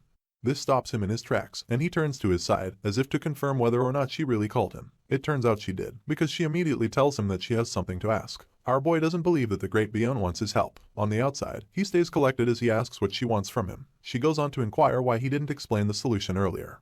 Our hero freezes in place, thinking to himself that there was no way for him to explain a nonsensical quiz. He fidgets for a few seconds, rubbing his neck nervously, as he realizes that the princess must have misunderstood him. He simply reiterates that he had nothing to say, and Bion just as quickly claims to understand. She thinks that he didn't want to expose his process at a place like that. Our boy knows that she is absolutely wrong, but he stays quiet. With her arms folded, the princess offers to compensate him. Yusial tries to confirm what she said, so she repeats it, adding that she'll compensate him fairly. In turn, he is going to explain whatever it is he has in his mind to her. Her expressionless face remains the same, but our hero freaks out. The lights in the self-study come alive as Bion and our boy sit beneath one of them. The princess already handed him the test questions, but they lie helpless on the table. Our sympathetic hero reaches for them and examines them, wondering aloud why the princess would pay just to understand 3 problems from the placement test. She remains cold about it, stating that she has her reasons, and commanding our boy to just tell her what he knows. He wastes no time concurring with her majesty. After looking over her test, he points out that she only failed those 3 questions and got all others correctly. He then asks whether she doesn't feel embarrassed coming to him, who failed every other question, for help. She vehemently disagrees, but you can't tell because she lacks emotion. Anyway, she explains that the only thing embarrassing is that she still doesn't know the solution to the problems. The princess admits that she is willing to do anything if it'll help her find answers. Our hero just stares in awe, committing it to memory that she seems to be a model student. He then inquires why she approached him specifically, sharing his gaze between her and the answer booklet, pointing out that she is supposed to have many helpers at her disposal because she is a princess. She leans against her table before revealing that out of all the 1141 freshmen, only 3 students, including Yusial, actually got the 3 questions from hell right. Our hero's jaw literally drops as he asks what the princess is talking about. In turn, she tucks her hair away and admits that the questions were trick ones, meant to be unsolvable. She adds that only Yusiang, Flame, and himself managed to solve them. Apparently, this put her in a tough spot. Our MC's hands begin to tremble as he grips the sheet. He soon explodes into a nerve-wracking mess as he stands to his feet and screams to confirm the whole trick question debacle. While he is freaking out, the princess quietly asks if he didn't figure that out while he was solving them. Defeated, he sits back down, gripping the paper as he tells himself that the academy is insane. He now understands why he got into S-class. He stares blankly into space as it dawns on him that it's also why Flame held him back. It turns out that he didn't know all the details involved in building the Ether world. He didn't even know about the trick questions existing. With this, he realizes that Flame is different. You see, she has read the entire novel, so even if she doesn't know the game's story, she must be painfully aware of the way things should go in the story. Things like the 3 trick questions, not an extra who wasn't in the original story butting his head in. Since it already happened, our hero admits that Flame had no choice but to acknowledge the existence of Beak Yusial. He buries his face in his hand yet again, his dilemma unable to hide itself. He now gets why the female lead was cold to him earlier on. Just then, Princess Bion intrudes his thoughts, asking why he looks downcast. He tells her not to worry about it but goes on to worry himself. He then reminds the princess of their deal, which binds her to listening to any request of his after he teaches her the answers. She immediately concurs, so our hero asks her to alter his sword and turn it into a magic sword, adding that the blacksmiths of her kingdom can easily get it done. The princess objects to this, pointing out that only low-level mercenaries use those kinds of weapons. She asks why he would use such a weapon when he is a mage. Our hero cuts her off as he reinforces that it fits his style. In truth, he just doesn't feel like explaining how powerless he really is. With a steady exterior, he asks whether the princess is going to get it done or not. Bion takes a moment to mull it over and then announces that it should be easy enough. A small smile visits our hero's features as he admits how nice that is. Afterwards, he points towards her answer booklet and tells her that he'll begin with how to solve the first question. He then plainly states that the way to solve it is through a change of perspective. The princess does not know what he means, so she asks again, only for our boy to repeat his answer. You see, Hong Bion's weakness is that she uses textbook magic strictly, and the girl is also stuck in a rut. Unfortunately, according to the game sequence, she only discovers this in her 2nd year after losing to Flame in a significant way. For these reasons, our boy believes that he can't give her significant insight at this moment, but he feels he can push her in the right direction. He asks her if she knows what a nonsense quiz is by any chance, leaning in. Bion's eyes finally open wide enough to show her slight surprise. She then admits that she thinks she has. Our boy offers to give an example, asking her what's between a knee and a knee. The princess is left to think it through, and the best she can come up with is the back of the knee. He then tells her that she is wrong. Apparently, the answer isn't. She still doesn't get it, so she requests an explanation. Our boy tries breaking it down with a smile, reiterating that it is literally between both words. The princess is still blank. Soon enough, her expressionless face takes on a frown as she glares daggers at our hero. He begs her not to glare at him like that, and then laughs nervously as he tells her to calm down and take a look at the question again. He explains that it is formulas and techniques that she is not aware of, so she has to solve it using only her creativity. Our hero then asks if creativity can be memorized. This question stirs the princess's curiosity. She looks away as realization washes over her, and then answers in the negative. Our MC lets a soft smile fly as he points out that having many spells and techniques is important. But for a mage, the most important thing is to look beyond the boundary of your thoughts. The princess's mind begins to open up as she hears our hero talk about how magic can grow with even the smallest chance. He then points out that she only thinks about things as she sees them. Apparently, she didn't know that spells aren't just about memorizing and casting them, because she stares at her desk shamefully when she hears this. Anyway, Yusial admits that the princess might be better than him at analytical thinking and judgment, and adds that she lacks creativity, which is the most important tool for a mage. She looks away completely, intertwining her hands beneath the table because of how hurtful the truth feels. Her entire aura takes on a serious tone, so much so that it unnerves our hero. He even admits to himself that the look on her face is way too serious. To push past this, he flashes a nervous smile and asks if she understands what he is trying to say, even though it sounds kind of complicated. In turn, Beyond confirms that she did. He keeps the smile going, when he is really surprised that she understood him, mostly because he has no idea what he is talking about. Our hero just claims to be glad about her understanding and declares that they get into reviewing more trick questions. He begins by asking what a man said to his horse while putting him to bed. The princess is immediately flustered, so our boy repeats the question for her. Her thumb alone pays her chin a visit as she racks her brain for something creative. Unfortunately, she comes up empty and tells our hero that she doesn't know. Apparently, the answer is it's past your bedtime, a classic play on the words past and your. The next question is about why beds don't work hard. The princess also has no idea what the answer could be, so our boy tells her that it's because they're always lying down on the job. He poses another question about what happened when rock, paper, and scissors entered a race. As usual, Beyond averts her gaze and shamefully admits that she doesn't know. It turns out that it's because rock began to roll, while paper and scissors were stationary. Yep, it's just another play on the word stationary. Not gonna lie, I'm kinda digging these stupid puns. Our hero is excited about his last pun, but his joy gets sucked out when he notices how frustrated the princess looks. She bites her lip in anger as a frown deepens on her face. She has shown more emotion in the last 10 minutes than she has since the story began. To err on the side of caution, our MC drops his once lifted finger. He admits that the princess is about to explode, and this makes him feel threatened. He pushes past this as he asks her what the cloud said to the ocean. Once again, she doesn't seem to get it, so our hero rephrases the question and asks what the cloud said to the ocean when it's raining. Her hand returns to her chin in thought, and as she mulls it over, our hero begs the universe to send him a win as he anxiously watches her struggle. And at last, his prayers were answered when she finally replies correctly that the cloud said it was getting emotional. A nice play on the word emotional. Our boy's eyes widen in a pleasant surprise before he tells her that she got it right. It was a joyous moment indeed. Even for the lady, the surprise washes over her, and it's accompanied by the most beautiful smile that she has been hiding away this entire time. My guy can't help but stare as he realizes that this is the first time she smiles, both in the game and in reality. He cups his chin and flashes her an equally encompassing smile. He then tells her that the creativity of a princess is on another level. She instantly clears her throat, telling our boy that it's enough chit-chatting. She then requests the next question, so Yusial keeps up his smile as he feeds it to her. The moon is already high in the sky by the time our boy is set free from the prison of education. He walks amongst his fellow night crawlers, tired and wielding eye bags that would make pandas jealous. Sighing for the umpteenth time, he remembers how he spent 3 hours on some stupid questions with the princess. His smile is one of shame as he refuses to believe all the rubbish he said. He is then swarmed with memories of the blunders from his past. Anyway, our hero is now certain that Hong Bayon is undoubtedly an excellent magician with a sharp mind to match, but her problem is her rigid way of thinking. He begins to feel guilty for exploiting this rigid mind of hers, even though she is the villain. His staff comes to mind, so he is left thinking about how to quickly modify it into a sword so that he can do more with it. Our hero pushes everything else aside, seeing as there is nothing he can change about what he has already done. Up next is shopping for the books he'll need for class that day, so he walks around trying to find where to get them. After walking for a while, he finally arrives at a small house and announces that he has found it. The house is quite aged, and the inside is covered in cobwebs, shelves and all. After taking a look around, our hero admits that it's pretty rundown. He steals a glance at a cloaked man sitting nearby, and this is all the proof he needs to know he is in the right place. You see, in the game, this bookstore is said to be owned by the man who has a perverted habit of pretending to be asleep just so he can watch his customers on. In this nameless, decrepit bookstore lies the study notes of Mela, the student who graduated at the top of Stella Academy 10 years ago.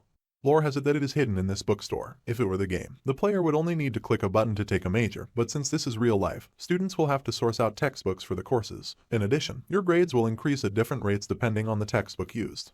Our hero continues to peruse the bookstore as he recalls a time when he only bought textbooks from the famous ones. Luckily, he later found out that there were good textbooks hidden in stores without signage. He continues to search for the notes of Mela, imagining how guaranteed he would be to pass if he used them in his study of magical engineering.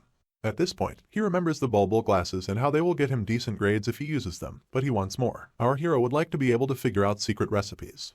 Just then, he gets distracted. A simple aversion of his gaze reveals the notes he has been searching for. He reaches for the book at that moment, only for another set of hands to reach out for it too. In slight surprise, he turns to see who it is. Apparently, it's Azel, so he calls out her name. She just stands there staring before finally asking if he knows who she is. He doesn't hide that he does. In fact, he points out that she is quite famous. She then admits that she remembers him from the supplementary group and calls out his full name. Our boy falls silent with a panging feeling in his chest as he realizes that she doesn't even remember meeting him before the academy. She innocently continues talking about enjoying his debate in class and adds that it was a shame that he couldn't finish explaining. This reminds our boy that Azel also couldn't finish all 3 questions from hell. She interrupts his thoughts with a farewell and turns around to leave.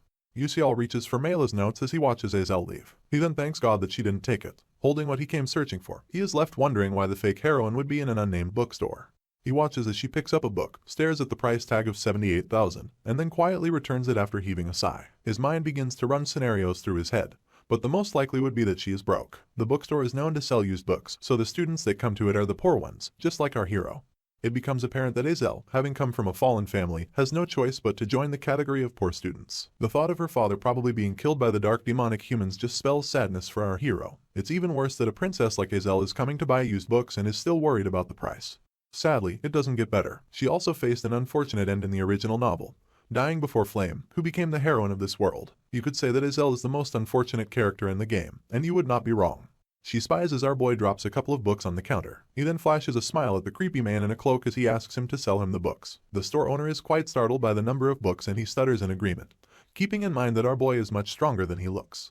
He smiles menacingly at Azel, and she holds her tongue as she looks at the books he chose. Our boy finally pokes the bear by asking her what's going on. The fake heroine almost insults our hero, but she stops halfway, claiming that it looks like he picked out some interesting topics. He could sense that she was about to call him names and doesn't know whether to be amused or offended. He continues poking the bear, so she asks why he is reading topics like the advanced sealing theory. She adds that the theory of sealing is an ancient magic involving the use of an item. So, in the current world where alchemy and magical engineering are already advanced, sealing has become a skill that is rarely used. RMC easily agrees that the subject is one that doesn't have much use. Azel then pastes an ostentatious expression on her face as she discovers that he already knew. It quickly changes to one of surprise when our boy reveals that he is taking the course because people think it's useless. She turns to face him, asking what he means. Our hero's smile returns as he explains that everyone thinks like her, and that's why it'll be easier to get higher grades in the sealing class. He then tells her that he'll be leaving first, and she just stares helplessly as he does so.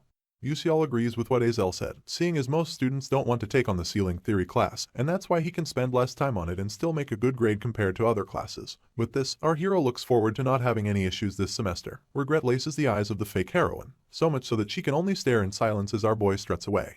The next day is a shy sunny day. Azel shows up for her first class, and it's about the study of nihility. She grips her notepad with both hands as she walks down to the class, keeping in mind that the subject is easy to get good grades on, so it shouldn't be too bad. Well, it is. Upon stepping into the hall, she sees a multitude of students and hides her alarm pretty well. She overhears 2 girls talking as one asks the other if she is also taking nihility. Her colleague admits to taking the class and adds that she thinks she messed up. She had signed up because people were saying the class was an easy one that she could get good grades on. Apparently, the rumors have already spread, and she is worried that all the smart kids are also taking this class. Azel stays silent as usual, telling herself that it can't be helped. She then promises to do her best in the other classes. The class comes to an end soon enough, and the second student out the door complains about being hungry. His friend right behind him wonders what she'll eat for lunch. They just decide to pick out what they want when they reach the cafeteria. In all of this, Azel is right behind them. She sighs dejectedly as she thinks about how troubling her situation is, scared that it'll be difficult for her to get a scholarship if so many people are signed up for all her classes. The growl from her stomach intrudes on her thoughts, and she looks over her meal tickets, wondering whether to get something to eat first. She begins to calculate her means, seeing as she has only 60 meal tickets left for this semester. She then decides to just get some bread. At that moment, she catches a glimpse of the boy from yesterday, Beak Yusial. With his bulbul glasses on, our boy also catches a glimpse of the fake heroine. Azel is moved to almost ask him what he is doing on this side of campus. Her eyes then follow him until he enters a nearby classroom for a lecture. The lecturer had already scribbled a few things down, and the classroom looked scanty. The fake heroine notices this alongside the fact that they're all students with low grades. She continues lusting for the class, afraid that it might get cancelled. She then welcomes the possibility of signing up for the class and being able to make good grades without putting a lot of her time into it. She thinks about using the time saved to study for other subjects and being able to earn more scholarship money. She clasps her book against herself, and a fresh wave of motivation washes over her.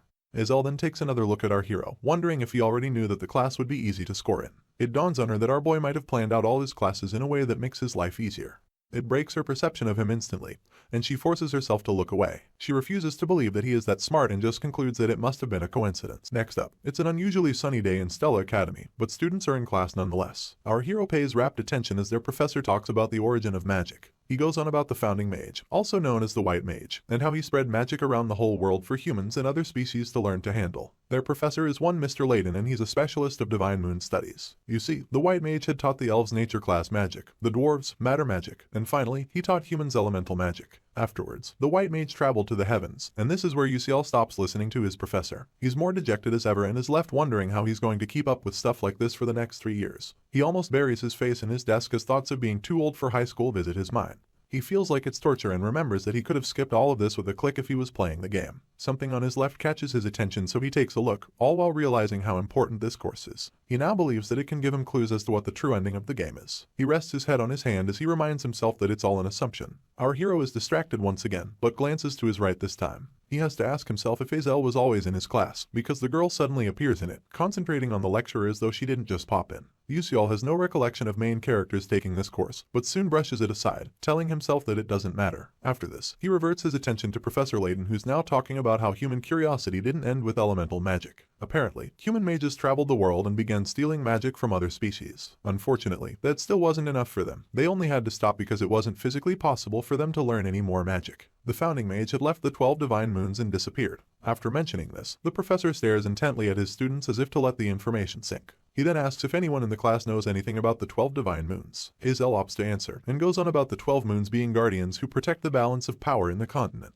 It turns out that they were scattered all over the continent, carrying out their duties until 1,000 years ago. The professor takes over and waves his wand around in agreement. He mentions how the 12 moons have their own special powers used to protect the continent, and even gives examples. For starters, the divine moon that symbolized summer, also known as the 6th moon of the red summer, wielded a red flame. It is said that those flames never died out. Professor Layden then proposes that whoever goes to the deep sea of Alamanca can still see the red flames. He adds that any curious student can go take a look. The class falls silent after his lame attempt at a joke. Even UCL feels bad for the professor. This doesn't stop him from recounting the actions of Alamanca, king of the seas, and how humans would die if they step into his domain. The professor points at one of 2 drawings of the sea he had up on the wall. He announces that it's called Levian's Coast and that a great whirlpool that appeared in the middle of the ocean has been frozen solid by the 12th moon of the blue winter. Apparently, each moon possesses a particular power, and it's said that a miracle will happen if you gather all 12 of them. One of the students raises his hand as he interrupts the professor with a question about what type of miracle will happen. Mr. Layden's posture slumps as both his hands rest on the table. He then admits that he has no idea because all the moons fell asleep 1,000 years ago. Our hero immediately agrees with the professor's assessment, seeing as he recalls meeting some of the divine moon while playing the game. Strangely, he had met only 5 out of 12, and it was through limited time events. This was only possible because our boy stayed peeled to his computer as he gathered information from various layers in the community. At the end of the day, there weren't any other players who met as many divine moons as our MC did.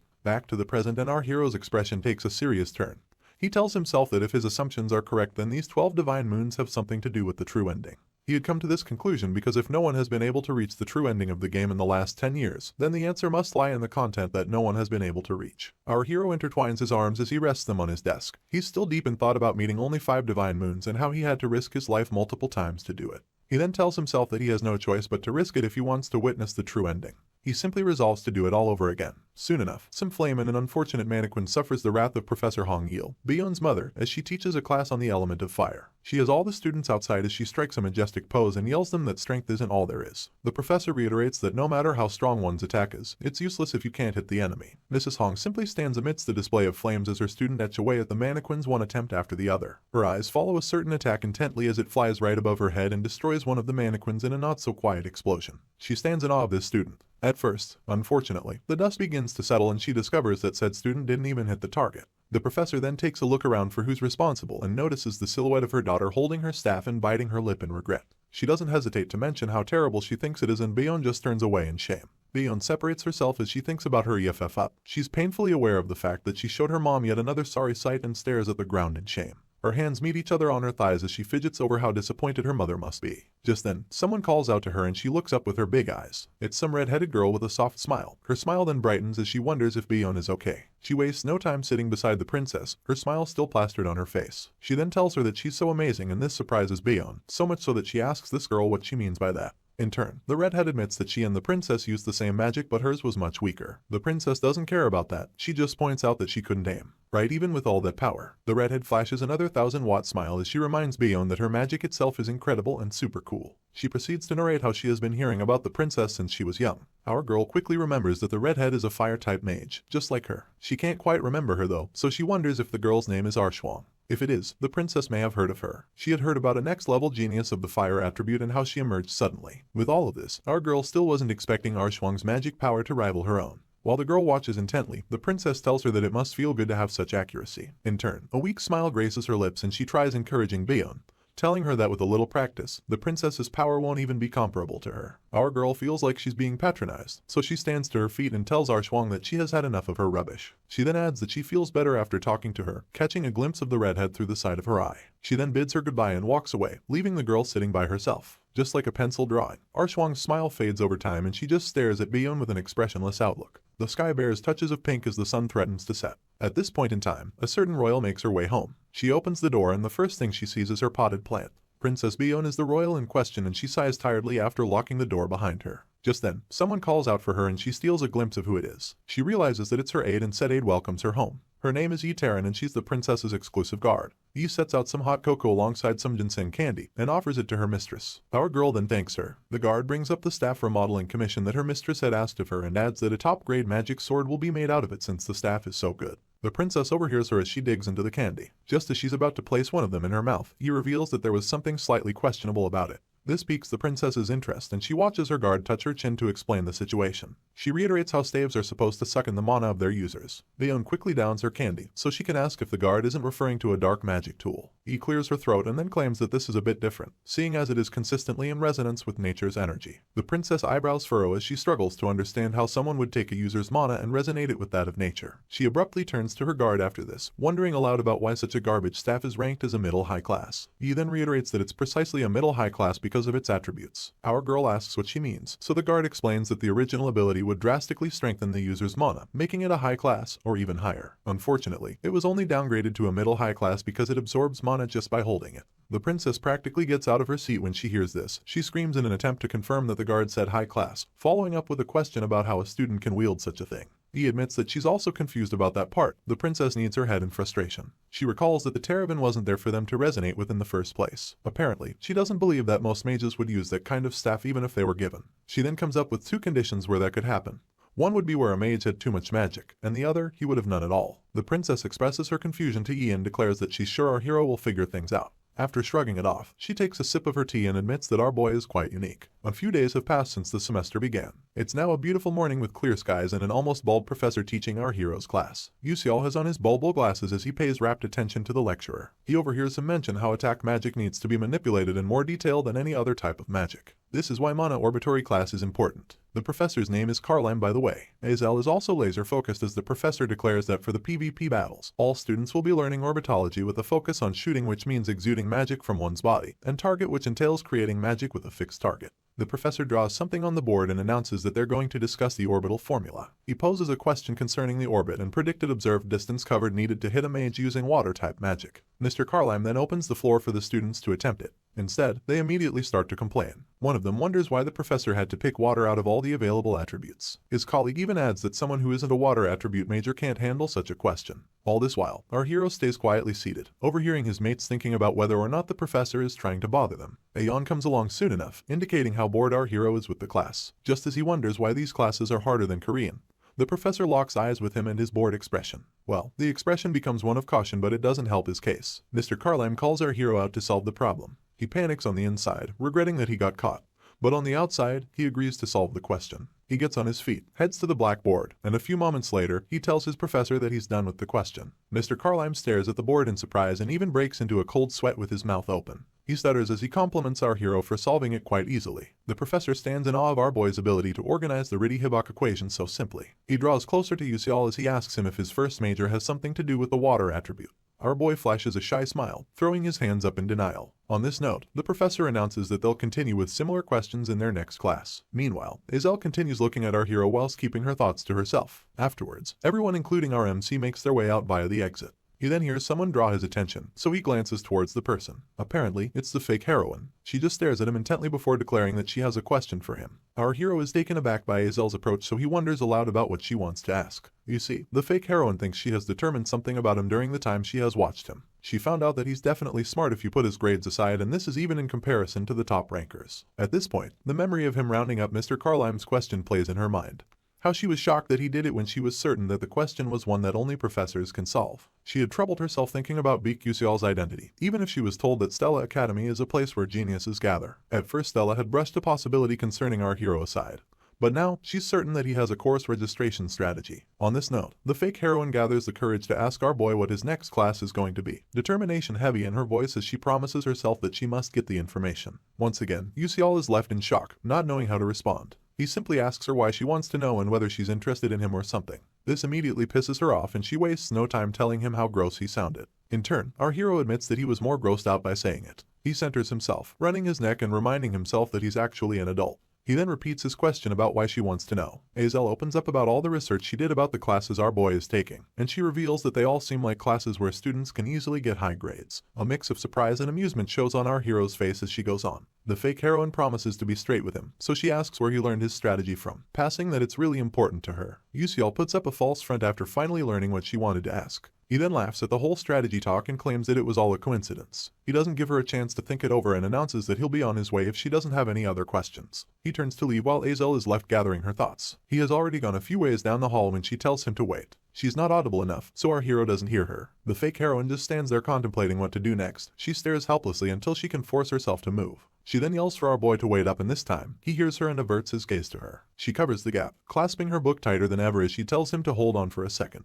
Yuseol complains about her, asking why she would follow him. He then tells her to go and learn the whole strategy thing from someone else, adding that there are a lot of smart people at Stella. For option's sake, he advises her to just follow what he has been doing, since she claims to have looked him up. The girl tries to object, stating that anyone who takes Divine Moon Studies gets an A+, so it won't matter if she also takes it. The problem now is that Azel registering for other classes that our boy is also in could impact his grades negatively. Our MC realizes that this girl will lose out the most if she doesn't get her scholarship, and even in such a situation, she's still worried about the grades of others. While he's thinking about this, the fake heroine is as disturbed as ever, sweating and staring at her feet. In turn, Yuseol admits that she may be a bit annoying, but a female lead is a female lead. He waits until she lifts her eyes to see him, only for her to act all cute and request for his help. She then pleads with him to suggest a class where she can easily get a good grade. Seeing through her facade, he inquires whether she thinks her looks will convince him. In turn, Azel reiterates how her stress gets taken away when she looks at her face. This perplexes our boy though, so he asks if she's serious. The heroine bursts out laughing and admitting that she was joking. Apparently, she expected our hero to be wound tight, so she prepared some compensation. Upon hearing this, our boy gets thrown off balance. He wonders why most of these kids offer compensation, and is also disturbed by why they're all so snobbish. Azel interrupts his thoughts as she asks whether he knows about the ghost story of the 7th Tower. Yuseol's eyes widen in surprise before he admits that he knows. Even the heroine didn't expect a positive answer, so she points out that there aren't many people who know the story. Anyway, she mentions that it's an abandoned building that disappeared and that it has a bunch of barriers preventing people from even getting close to where the building used to be. She's about to continue when our hero stops her. She looks at him to beg his pardon, but ends up asking if everything is alright after seeing our boy grab his head. G admits only to himself that he might go insane. You see, he perceives this to be big news, seeing as this information can help Flame greatly increase her affection with the male protagonist. The fact that Flame knows this also means that Azel must have known it in the original novel. Worse off, the fake heroine is supposed to give this information to the male protagonist, not some extra like Baekhyuseol. To cut her off, he mentions that the story is a scary one, so he doesn't want to hear it and thinks it's not interesting. He swipes her story away with a gesture of his hand and then makes his way out of there. The fake heroine stops him again, mentioning that it's not as scary as he claims. She then asks if he's scared of ghosts at his age. In turn, our hero agrees to give her a strategy top for free. This confuses the poor girl though. She begins to analyze what made our boy refuse to tell her in the beginning, only to change his mind in the end. Our hero then makes it clear that it's his mind to change. His eyes well up with consideration as he admits to himself that it's enough for Azel to want to sincerely give him something. Her book never leaves her arms, nor does her look of determination waver. Our MC explains that the information he's about to divulge isn't related to grades but will help her immensely. He then tells her to take the class on a meditation journey into the abyss as her liberal arts class. Azel is more confused than grateful. She wonders why he would be taking meditation classes alongside the Divine Moon course. This makes her ask if he's into cultivation, and our hero blatantly denies this. He averts his gaze as he thinks up a good way to explain the situation. The best he can do is talk about his master being in a bishop position just like the fake heroine is in, and adds that she was able to greatly raise her magic power through the use of meditation. She's now interested, so she confirms if only meditation can increase her strength. Our boy seamlessly agrees because it may not be known yet. But in reality, bishops who wield large-scale destruction magic find meditation to be extremely important. You see, precise casting comes from formulas and equations, but it ultimately comes from your mind, which moves mana. Our hero announces that he doesn't usually give out such information but claims that Azel is an exception because she's cute. Her expression is as deadpan as it can ever be as she reminds our boy about calling her ugly just moments ago. She then lets a small smile fly and thanks him for the help even if it won't improve her grades. She bid him goodbye and they parted ways. Our hero watches her leave, only to be in his feelings about the information he gave could change the future. The other option would be to leave her be, but this would make the girl die a tragic death in this life as well. Our boy hopes that meditation will be helpful to her. At that moment, he remembers that he's also a mage and wonders why he never thought of training until now. The Beak Yusial in the game trains his body strictly, awakens his magic revelation delay physique, and grows immensely. He remembers how one could gain experience by clicking a button in the game, but now he can do it directly. Unfortunately, it's been quiet for ages, and our hero hasn't gathered any experience, so he simply smiles and admits that he should be grateful to Yahello. Having pulled off his school coat, our hero declares that his dorm really is very large. In Stella, all the students reside in the dorms. The dormitory system was a fun addition to the game so that players can decorate their rooms as a little extra content. But for Bikusial, it was his only home because his village burned down. Anyway, the dorms are assigned according to the class you are in, and although the size of the rooms are the same, the number of students sharing them differs depending on the class. Of course, the S classes get the highest floor to themselves. Our hero sits on his bed, folding his arms as he remembers feeling a bit lonely in his room. Now, he's just glad that he can use the silence for good. He takes a deep breath and then exhales loudly, telling himself that he'll begin his meditation at this moment. His hands drop to his thighs, he closes his eyes, and he tries his best to concentrate. Our hero reminds himself that stats aren't the most important thing, and that he has to get used to his body, seeing as this is now his reality. He's covered by a bluish hue as he deepens his concentration. Undoubtedly, Bikusial was a genius in the game. This was because he managed to manifest sword aura by utilizing the fact that mana is always circulating in and out of him. He never drew anyone's attention, so nobody knows that Yusial is a genius swordsman who was the only one in the Ether world to attain the pinnacle of swordsmanship. Our hero keeps maintaining his focus as he tells himself that he needs to walk down the path of excellence once again. His breathing is what dictates the flow of mana through his body, so our boy thinks that slowly increasing the amount of mana he takes in with each inhalation will enable him to eventually take in enough mana at once. Since skills don't level up by just collecting EXP, one would need to continue using the skill in order to level it up. Our hero is now encapsulated by a golden glow as he admits that all he has to do is train. The clock on the wall announces that it's just a little past 4 AM, the skies are barely bright. But our boy notices none of this because of how deeply focused he is on his meditation. The golden glow around him now exudes like stray smoke and our hero's eyes shoot open with realization. He stares at his hands in awe as he realizes that this must have been the way Bikusial felt in the game, like a strange essence is moving in and out of him. This is what someone who had accepted the mana leakage syndrome as part of him at a young age would feel. The feeling wasn't far from base because at that moment, his console pops up, notifying our hero that his mana leakage syndrome skill has been leveled up. That, and his blink skill too. Our boy just watches with excitement until the upgrade is complete. He then yells out in celebration, loud enough for the whole dorm to hear. Anyway, he balls his fist in determination, accepting that he's now a step closer to fulfilling his mission. With this, he promises to find the true end of the game no matter what. Later that day, the wind blows stray leaves in every direction, and students gather beneath the bright sky, including a scheming flame. Well, that's what it would seem like to outsiders. You see, the grass field and the wind are both artificially created with magic, but they both feel real. This is because the students are gathered in the Stella Dome. The Stella Dome is similar to a pocket dimension and is set up on the Academy campus. This dome allows you to freely manipulate the size of its space and even its features. For this reason, almost all Academy events are held there, including sports, dungeons, gates, and monster training. Meanwhile, a total of 141 students gather under instruction, 50 each from Class A1 and A2, and 41 from the S class. The female lead thinks that if this was anything like the novel, it would have been 39 students from S class. She expected it to be 40, including herself, and never expected another student to be added last minute. This gets her thinking about where Bikusial came from. Apparently, there were only 1,140 students in the first year. With the addition of the lead, it became 1,141. This only reveals that Yusial was in the original novel too. Instead of admitting confusion, Flame promises to slowly figure things out, reassuring herself that she can do it. She then reminds herself that she's the only person in the Ether world who knows the novel, so she balls her fist in solidarity. Afterwards, she gets a sense that the class will be starting soon, so she covers the gap between herself and the group. Upon arrival, she overhears someone asking a certain Master Jeremy if he's done with class registrations. This instantly piques her interest and she watches as Jeremy answers positively. A nearby student then adds that they signed up for soft magic research just because they heard that the young master will be taking it too. Jeremy smiles with all of his teeth as he tells the student that they'll have fun together. Meanwhile, Flame keeps checking him out like he's food on the stove. She remembers Prince Jeremy from the novel. Unfortunately, he was in love with Hazel, obsessed even, but she never loved him back. This became the villain arc that nobody wanted. The female lead realizes that the young master looks kind. She also remembers that each of his actions are carefully calculated. For this reason, she plans to watch out and not get close to him. At this point, Jeremy catches a glimpse of her, so he turns to face her, smiling ear to ear and waving like she's his long-lost love.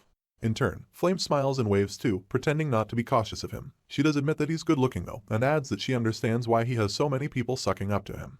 The young master goes back to talking with his friends and the female lead concludes that his clique is the most conspicuous in Stella Academy. She walks away from him soon enough, reminding herself to get her act together. Since this world is her reality now, she realizes the need to prepare for her future.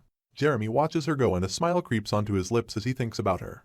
At that moment, a tutor calls the attention of all the students. This is none other than Professor Hanwall. He then announces that they'll begin with simple training before moving to the lesson of the day, adding that he needs to know the skill level of the students so he can teach them properly. With his usual stoic demeanor, he goes on about being the one to direct their training and yells that if no one likes it, they should keep it to themselves. He makes it known that as a professor, he reserves the right to add to or subtract from the points of any student, and reminds them that they'll be expelled if they fall below a certain number. The professor finally announces that he'll explain the nature of the training. Apparently, it's going to be a mock dungeon, so Mr. Hanwall alerts everyone that he'll be using phenomena that occur in real dungeons, as well as traps and monsters, to test each and every student. Anyone who takes down a risk level 1 monster will get 4 points, and 8 points will go to whoever eliminates a level 2. The professor tosses a short golden stick around called the point stick, and whoever can catch it will get a whopping 20 points. It turns out that the top 5 students will get a small reward, alongside shop privileges, but those who score 0 will have their points taken from them. The professor adds that whoever is scared of failing or taking up the challenge alone will have the courtesy of forming teams. Unfortunately, points will be divided amongst team members. Here's the dicey part. Whoever is able to defeat their fellow student gets to take all their points. With this, the professor bids all of them good luck and disappears into thin air. Soon enough, the Stellar Dome begins to manifest. The ground begins to tremble and the students begin to panic. In no time, giant trees begin to shoot out from the ground, causing even more panic amongst the kids. Flame easily recognizes the dungeon they've been put in and refers to it as the Jack and the Beanstalk map. As the name implies, a ginormous beanstalk emanates from the center of the dome and grows until it touches the sky. Its vines spread out to cover the whole area, and they're much bigger than the average person. All the students are left in the heart of it, including the female lead. She immediately summons her staff and resolves to get going. She has all but taken one step when she hears someone call her name. Flame turns around to answer, only to see Jackie asking if she's going to be alone throughout the practical training. Our girl remembers her from their first meeting, but takes some time to think over Jackie's question. You see, she does the math and concludes that working alone is much better than teaming up, because one can get more points that way. She then apologizes to Jackie, explaining that she's going to try being on her own this time. Weirdly, the girl just smiles and tells Flame that she understands. She adds that it can't be helped because of the point distribution system. The female lead stutters as she concurs with Jackie. She then wonders to herself if the girl was trying to be sarcastic. Swiping the thought aside, she smiles and tells her colleague that they'll go together next time. In turn, the girl agrees and goes on her merry way. Our female lead is left riddled with questions. She's not sure, but it seems to her like that Jackie girl keeps trying to mimic her. She brushes this under the rug soon enough, telling herself that it could just be a phase that the girl is going through. An hour has passed since the practical began, and our girl is busy shooting down monsters. She admits that it's quite exhausting and tugs her collar to combat the heat. She's left wondering when the practical training is going to end, only for something weird to draw her attention.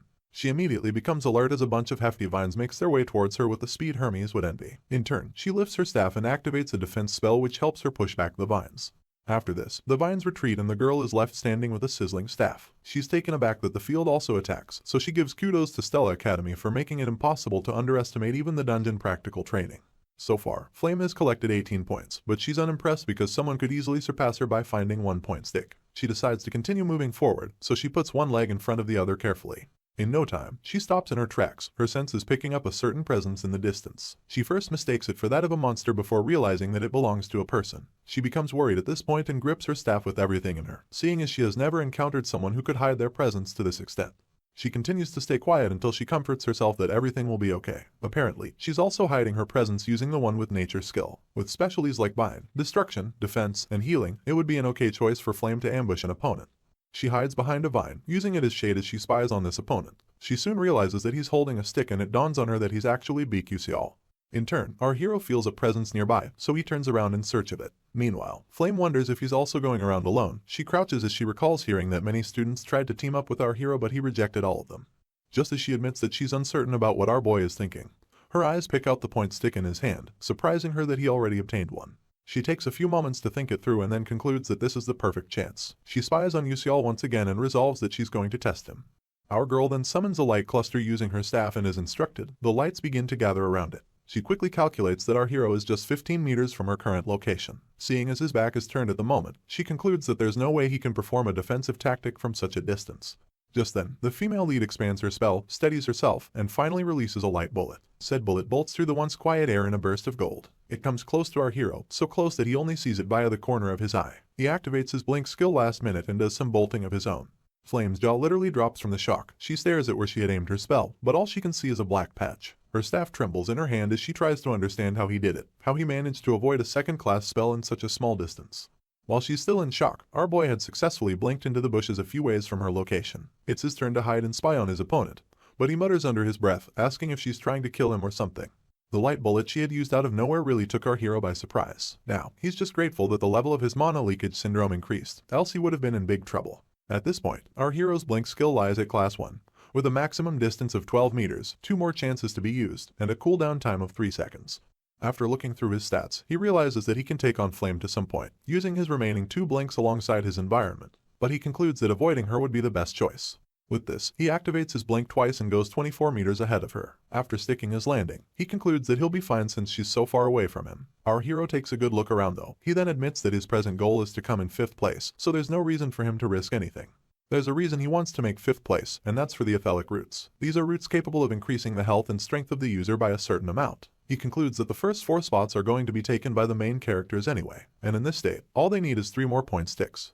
Our boy simply bows his head as he makes his way forward. Upon lifting it, he sees a familiar face. He stops a few ways from it, only for the rascal to call out our boy as Beak UCL from S-Class. He wears such an annoying grin, but as usual, our MC keeps his cool. UCL recognizes the rascal to be Raiden, a guy who has been famous around school recently. His annoying grin stays as our boy realizes that Raiden is a member of Uslik's clique, and Uslik is a pushover from Jeremy's clique. So, this rascal is practically a clique member of a clique member. In other words, he's a nobody. Our boy looks down at the rascal's hand and discovers that this nobody just so happens to have 3-point sticks. This makes him admit that he has collected a lot of sticks for a pushover of a pushover. Someone on Raiden's team mentions how he heard about UCL being a failed student who cheated to get into the S-Class. The rascal intertwines his arms as the annoying grin returns. He then declares that Stella Academy has surely fallen because they gave our boy admission into the S-Class just for solving 3 weird questions. Our hero is practically bored of hearing the same lines repeated all the time, so he concludes that these bullies lack creativity. At this point, he hears his name again and meets Raiden at eye level. In turn, the rascal holds his staff over his shoulder and requests that our hero give up his point stick. UCL simply says that he doesn't want to, a deadpan expression gracing his features. The bully confirms if he's resisting, and smiles even wider as he asks if our hero thinks he can face them alone. At this point, the other 3 members of his team cluster to seem more threatening. The hoodlum goes on about whether or not our boy will use his amazing middle-high class staff, and taunts him by reminding him that he can't even use magic, much less the staff. Our hero just grips his stick as he mulls over his next line of action. With a first-class blink, it'll be difficult to face Raiden, who's from a famous family by the way. Our boy then welcomes the possibility of winning if he had 3 blinks. He accepts the variables at his disposal. First is the point stick in his possession, and the second is the fact that they're in a dungeon. The bully stretches his staff as he continues to threaten our MC, so he just stretches the point stick in return, offering to give it to the rascal without opposition. Of course, our boy gets laughed at, but he also has a trick up his sleeve, so a smile creeps onto his lips soon enough. He instantly uses his blink and appears right under Raiden's nose, catching the rascal by surprise. He stares down, but it's too late. With a smile on his face, our hero attacks the rascal with his point stick, and while he tries to block its effects, he steals one of his point sticks. The after effects leave the hoodlum incapacitated for a few seconds, and he curses our boy, calling him a damned commoner bastard. He struggles until he finally regains his footing and wastes no time cussing out our hero once again. He even screams as he promises to catch him, only for him to notice that UCL isn't anywhere close by. The sound of our hero's voice gets Raiden to turn around with immediacy. He then overhears him complain about how dangerous the stun he just pulled was. After this, our hero flashes his opponent a wide smile, thanking him for his point stick. All the bully can do is curse and scream as he commands our MC to give it back. In turn, he simply says that he doesn't want to. With a smug look on his face, our boy keeps flashing the sticks for his opponent to see. He then thinks about how efficient the sticks are. He had learned this coincidentally while other players were playing the game. He had discovered that these point sticks are actually bug items and that they qualify as magic tools because of the amount of strength they possess. You see, these sticks were made with unnaturally high durability so that they won't get destroyed by the magic of students. Although it's more helpful for other mages to use magic, for our hero who fights physically, a weapon with a strong attack power can be very effective.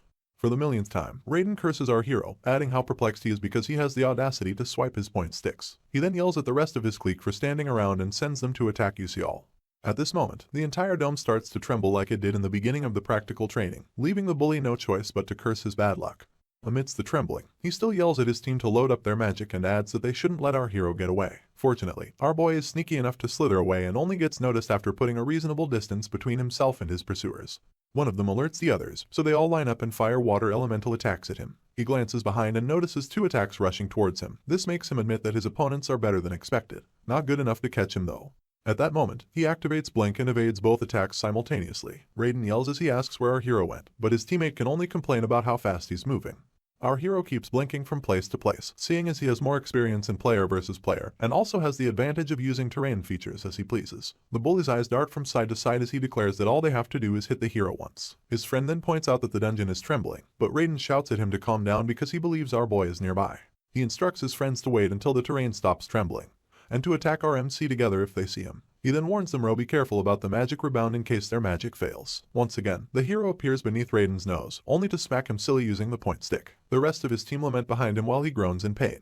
Unfortunately, our boy's disturbance messes up his opposition's magic and a magic rebound ensues. The rascal is the first to curse as his staff emanates cackles of blue lightning. Soon enough, the lightning increases and falls down on him and his team from multiple locations. All they can do is lift their hands to shield themselves. Meanwhile, our hero successfully darts out of harm's way and declares that it's over. After Raiden and his clique groan and complain, our hero announces that he'll be taking another point stick. He then flashes them for his opponents to see. To make things worse, he jokes about giving one of them to his girlfriend, should he ever have one. Our boy just keeps smiling as the bully yells at him to give the point sticks back. He's considerate enough to leave the last one with the rascal and then bids him goodbye. Before Raiden can complain, our hero blinks himself out of there, leaving his opponent to scream curses into thin air. All this while, a mystery girl has been watching everything unfold. On the other hand, our hero chuckles and celebrates the fact that he struck the jackpot. He reminds himself that if he had fought normally he would have been robbed. But since this is a dungeon, things are different. As he struts, he begins to feel weird, almost as if something is coming at him from somewhere. And of course, a quick glance behind him reveals a large fireball approaching him at full speed. Upon noticing the magnitude of danger that he is in, our hero grits his teeth. He begins to cuss loudly as the heat increases, but in no time at all, the fireball makes impact, licking dry everything in its path. It is almost like a comic god would use to punish puny humans. However, UCL does not get punished. Instead, he activates his blink skill at the dying minute and darts out of harm's way once again. He admits that he came really close to death and can still feel the heat from 12 meters away. Gripping his 3-point sticks, he stares at the aftermath of the fireball and announces to no one that it was almost trouble. The once vibrant vines are nothing but char at the moment and our hero has a sense of who to thank. As though summoned, Princess Bayon's silhouette forges its way out of the smoke until she comes face to face with UCL. She then yells at him, referring to him as a commoner. In turn, our hero grants her audience. She then continues yelling at him for leaving 1-point stick with the riffraffs from earlier, revealing that she is indeed our mystery girl. Her brows furrow even deeper as she puts him on the spot and her staff stays ready to attack if he does anything stupid. He does not. Our hero just looks her over and wonders why she is in front of him. They stay staring at each other for a few seconds before our boy declares that there must be a misunderstanding. He adds that he did want to take the last point stick, but couldn't do it. Our boy then follows up by questioning Bion about how it is her business whose point stick he leaves or takes. This immediately shuts her up and the silence becomes deafening. It is as if our hero uses this moment to realize what's going on, because soon enough, he gets an epiphany. He goes on to point a finger at the princess, accusing her of lying in wait for him to collect all the point sticks, just so she can collect them all from him. He even reminds her of how he taught her before and asks how she could do such a thing to him. All this while, the princess stays quiet and stares at him like he is a 4-year-old struggling to make a full sentence. In a response devoid of remorse, she only claims to be royal blood, adding that if our boy is aware of her scheme, he should come at her. This startles Yusial a bit, but he keeps his composure. Meanwhile, the princess proceeds to challenge him outright, claiming that taking objects from a commoner is undignified of a royal. She then promises to defeat him and collect the point sticks fairly. Our hero is perplexed by her little speech, so he tells her that there is nothing dignified about robbing a weakling. The last word really gets to Bion, so she reiterates how she saw our boy joking around with the riffraffs from earlier. All our hero can do is stare at her as she makes her case. She proceeds to accuse him of not even facing his opponents with any real magic. You see, during the training, the princess walked around almost aimlessly, thinking to herself that she has to hurriedly find a point stick if she does not want to get into any trouble with her mother. At that moment, her attention got drawn by some voices in the distance. She looked in the direction of the voices and saw some riffraffs. They were yelling that Yusial was getting away, and cussing him out as they asked where he was going. Meanwhile, she stayed hidden behind a vine close by. From there, she realized who was being chased by seeing nothing but a silhouette speeding through space-time. Of course, it was our hero being chased by Raiden's crew. Just then, she stared at her staff, wondering if she should attack. She soon realized that taking on 6 people would prove difficult even for an S-class student. In turn, she settled for lying in wait until all of their stamina dwindled and then collecting all the point sticks in one fell swoop. Unfortunately, she witnessed a surprising feat from Yusial, him beating the crap out of Raiden using only a point stick. She was somewhere between annoyed and impressed as she watched the commoner use nothing but his blink skill and a point stick to overpower 4 opponents at a go. Still hidden, she admitted that the opponents are much weaker than her, but they still grew up as elites in different families of mages. This made her conclude that if our boy is good enough to joke around with those riffraffs, then she must burn him down with her full power. This brings us back to the present, and use her full power, she did. Princess Bion begins to launch a myriad of fireballs towards our dainty hero, consuming everything in her path in the reddish yellow of her flames. Our boy seems overwhelmed at the moment, but he holds fast his point sticks and blinks himself to safety in a heartbeat. Well, that's what he thought. Unfortunately, 12 meters ahead, Bion also sends another myriad of fire attacks. He catches a glimpse of it through a side glance and caution falls upon him. The fireball seems to grow bigger with every passing second, so our boy has to activate a double blink to dodge. He almost falls on his ass but crouches down to stick the landing. This frustrates the warrior princess and she stares at our MC like he is nothing but inferior prey, a single meal for a lioness, if you may. Anyway, Yusial glances in her direction, standing to his feet and panting. He admits that he expected nothing less from Bion and that the last attack was really dangerous. Luckily, our hero trained his intuition in advance. While the princess awaits her next chance to attack him, our boy realizes that using 2 blinks just to dodge will take its toll on him. This makes him brainstorm for some other way to survive. The princess then asks if he is not going to take out his staff, leaving our hero perplexed enough to ask what she is talking about. He proceeds to remind her that she took his staff to help him remodel it. She is not fazed by his point. Instead, she claims that he must have the basic staff that was given to him when he got into the academy. Yusial's eyes shoot open as he admits that he forgot about that. You see, he was given the staff upon entry into Stella Academy, but he put it away immediately. This was because he never planned to use it in the first place. The princess does not believe him, and after some seconds, she proclaims that he is up to his jokes again. Her eyes burn with anger as she glares daggers in our hero's direction. He literally stands to take the heat while Bion thinks to herself about how desperate she is, hating every moment that she thinks our boy is joking. She finally announces that she does not know how our hero behaves towards other losers, and adds that it will do him well to properly go all out against her. At this point, the flames surrounding the princess seem to burn brighter than ever, making our hero break into a cold sweat. He does not know how to explain that he was always being serious, and that he can't use magic at all. However, the princess does not care about what he has to say. Rather, she threatens that if he does not take her seriously, she'll really kill him. Her words are escorted by an even greater flame which towers over our hero. As both opponents face each other, Bion raises her staff, keeping in mind that she'll definitely crush our hero today. Once again, she sends multiple fireballs his way and our boy is mortified as they approach. One of them grazes his uniform, leaving only a hair's breadth for him to escape. He uses blink at the last minute and slides as he makes his way to safety. Unfortunately, the princess is relentless. All of our boy's senses warn him of the impending danger, and a look in the opposite direction reveals a mountain of flames. Our hero seems like a miniature soldier before this fire, so he curses under his breath, admitting that even if he manages to dodge it with blink, the attack scope is much too broad. He stops staring up at the inferno as he wonders what he should do. At this point, something draws his attention, a sound in the distance, so he turns around to scope it out. He realizes that some vines have been moving and have formed some sort of shade. As the flames draw closer, our boy's panic increases. He then welcomes the idea of hiding in the shade, and activates his blink skill to match his thoughts. Just as the flames pour down on his location, our hero darts into the covering of vines nearby. Another round of flame magic comes pouring down, leaving our hero no choice but to go even deeper. He stares at the aftermath of the princess's spell with caution like no other, peeking to see what her next move will be. While still on high alert, he admits that he got lucky with the last attack. This time, our hero is scared that it may be too difficult. Princess Bion mounts her staff on the ground beside her, standing amidst the flames as though it's room temperature. Meanwhile, our boy thinks to himself that the flames surrounding the princess will explode the moment he comes close to her. He knows this because of all the losses he has gathered during player versus player matches against fire class mages. He then admits that Bion is much stronger than anyone thinks. While the princess lies in wait, our boy confesses that he would have been done for within a minute if this were flat land. Just then, she catches a glimpse of our hero and instantly readies her staff to attack him. As she sends more fireballs in his direction, our boy realizes that it wouldn't even be a fair fight in the first place.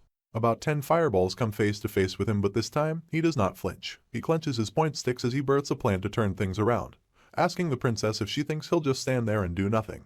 As usual, he blinks away from the flames at the last minute, leaving a massive explosion in his wake. He then tears through a narrow opening with flames on every side and more fireballs coming at him like homing missiles. At this point, his sixth sense activates and he begins to exude a bright blue essence. Even the approaching flames look blue in his eyes as they seem to slow down. This makes it easier for him to see them. He stops mid-step and uses his point sticks to cancel out the flames. For the first time, the princess is so surprised that her jaw drops. She exclaims that there is no way what she is seeing is possible. She refuses to believe that our hero is using a weapon to deflect her magic, and just watches in awe as he deflects one attack after the other. Meanwhile, Yusial is in the zone, but only he knows that his senses are fading as more time passes. With every swing of his arm, with every application of his sixth sense, he can tell that this feeling of facing a mage and moving his body is much too realistic compared to just clicking a keyboard and moving a mouse around. As the embers leak out from every side, our hero confesses how vivid it all is, gritting his teeth as he adds that he can feel the flow of mana surging through his body, so much so that he can grasp it with his hands. It is a sixth sense that feels as familiar as hearing or sight. The princess is left wondering how our hero is doing it, seeing as a location full of trees is supposed to be more advantageous to someone with the fire attribute. She bites her lip angrily, deciding to send even stronger magic to our MC. She grips her staff tighter than ever, lifting it as she summons a mighty inferno. Meanwhile, our boy is still fighting off the former fireballs she had launched at him. Amidst the ruckus, he realizes that he can't defend forever, and that he needs to use these point sticks to destroy the princess's shield somehow. The fireballs burn out during the time it takes Bion to summon her mighty inferno, and our boy notices this instantly, seeing as it is the only window he may ever get. He begins to run towards the princess. Just as she is about to release her spell, our boy activates his blink skill and appears mere inches away from her. The princess stares down at him in surprise and grits her teeth angrily soon enough. She then activates a lighter crash spell, forging a red magic circle beneath herself and Yahello, and pointing her staff towards him in hostility. Our boy's expression remains unfazed, seeing as he recognizes this spell. Apparently, it is magic used by fire-class bishops that engage in close combat, and this magic causes a knockback explosion for those within a 2-meter radius of it. A smirk revisits our hero's lips at this point because this is not his first rodeo with lighter crash spells. He simply jumps out of the 2-meter radius, leaving the princess perplexed to say the least. She opens her mouth to complain, but our hero wastes no time blinking his way back into her radius. He then uses the surprise launch to attack her shield with everything in him. As the barrier begins to break down, the princess just can't accept her fate. Unfortunately, it is not up to her. Our boy then delivers the finishing blow to her shield and it shatters accordingly, leaving the princess no choice but to deactivate any of her ongoing spells. Bion drops to her knees from the after effects, groaning upon impact. Our boy then walks up to her, still wielding all 3-point sticks. He drops to his knees just to be on eye level with her. He then smiles and announces that he won.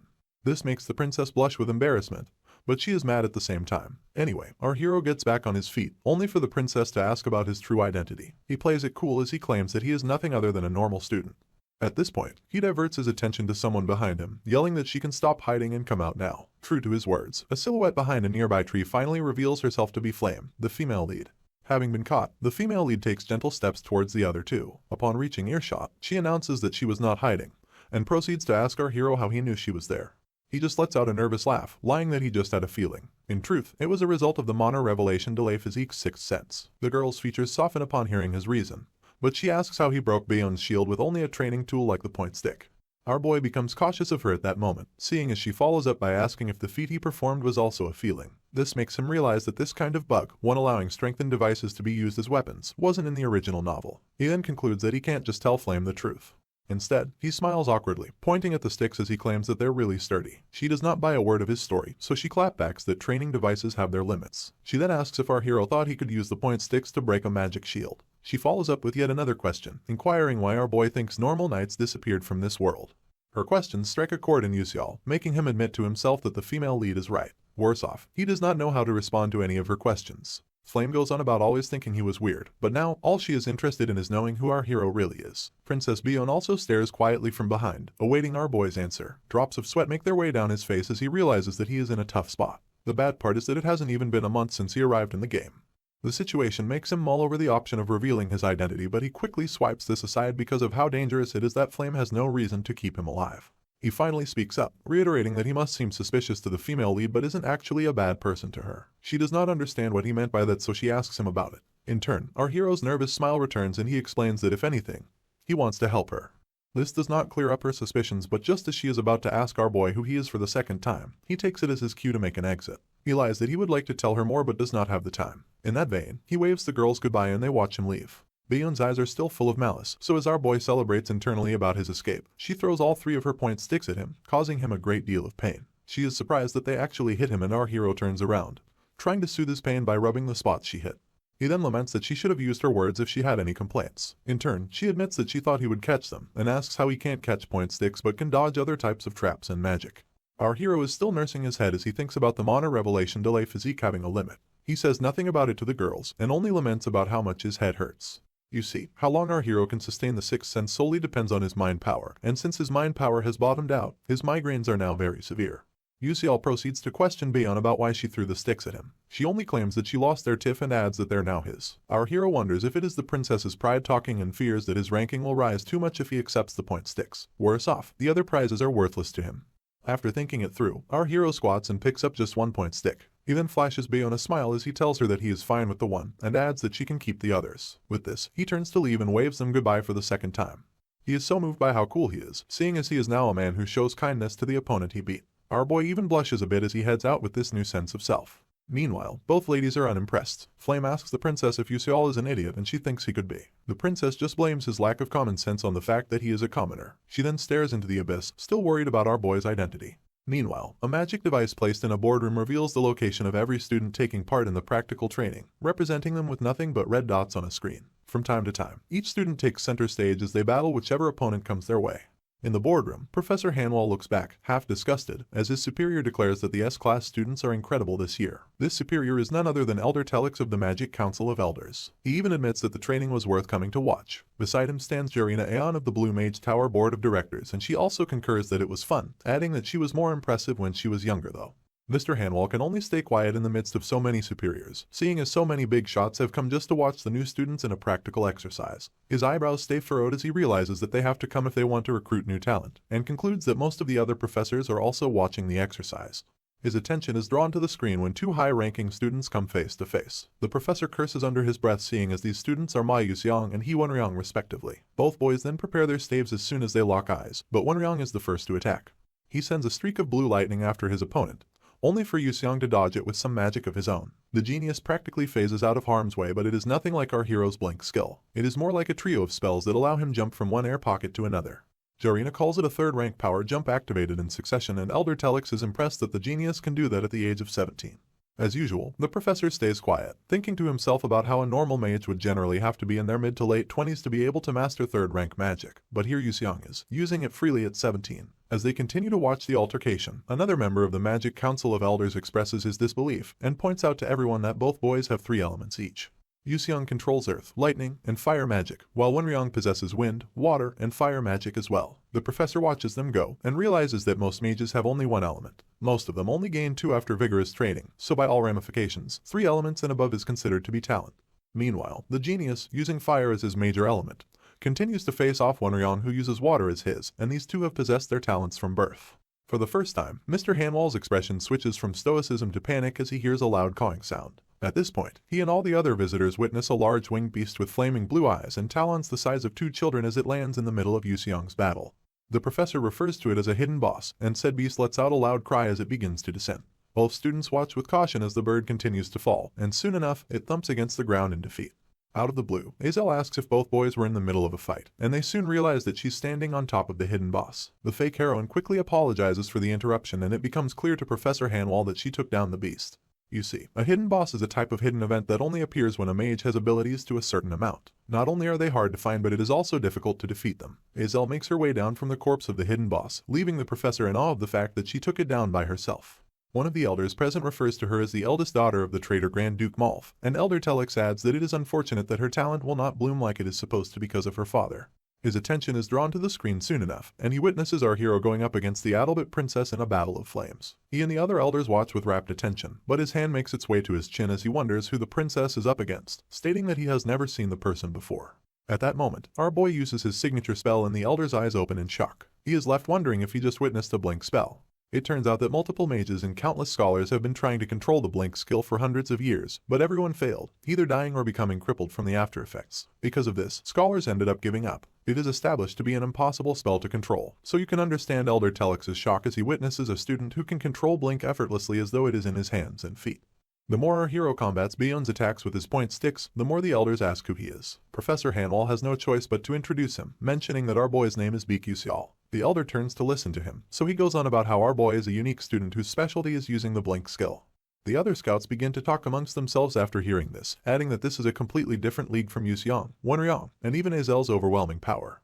On the other hand, Elder Telix asks the professor why our hero does not use any other type of magic, and instead just jokes around. He then reiterates that our boy could have ended his battle long ago, if only he used magic. This leaves the elder quite confused.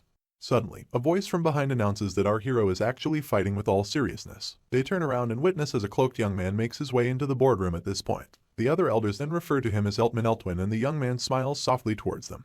He continues to defend our boy, telling everyone gathered that he has been fighting seriously from the start, and asks if it does not seem that way to all of them. A disappointed smile comes to his lips as he declares that their ignorance is interesting.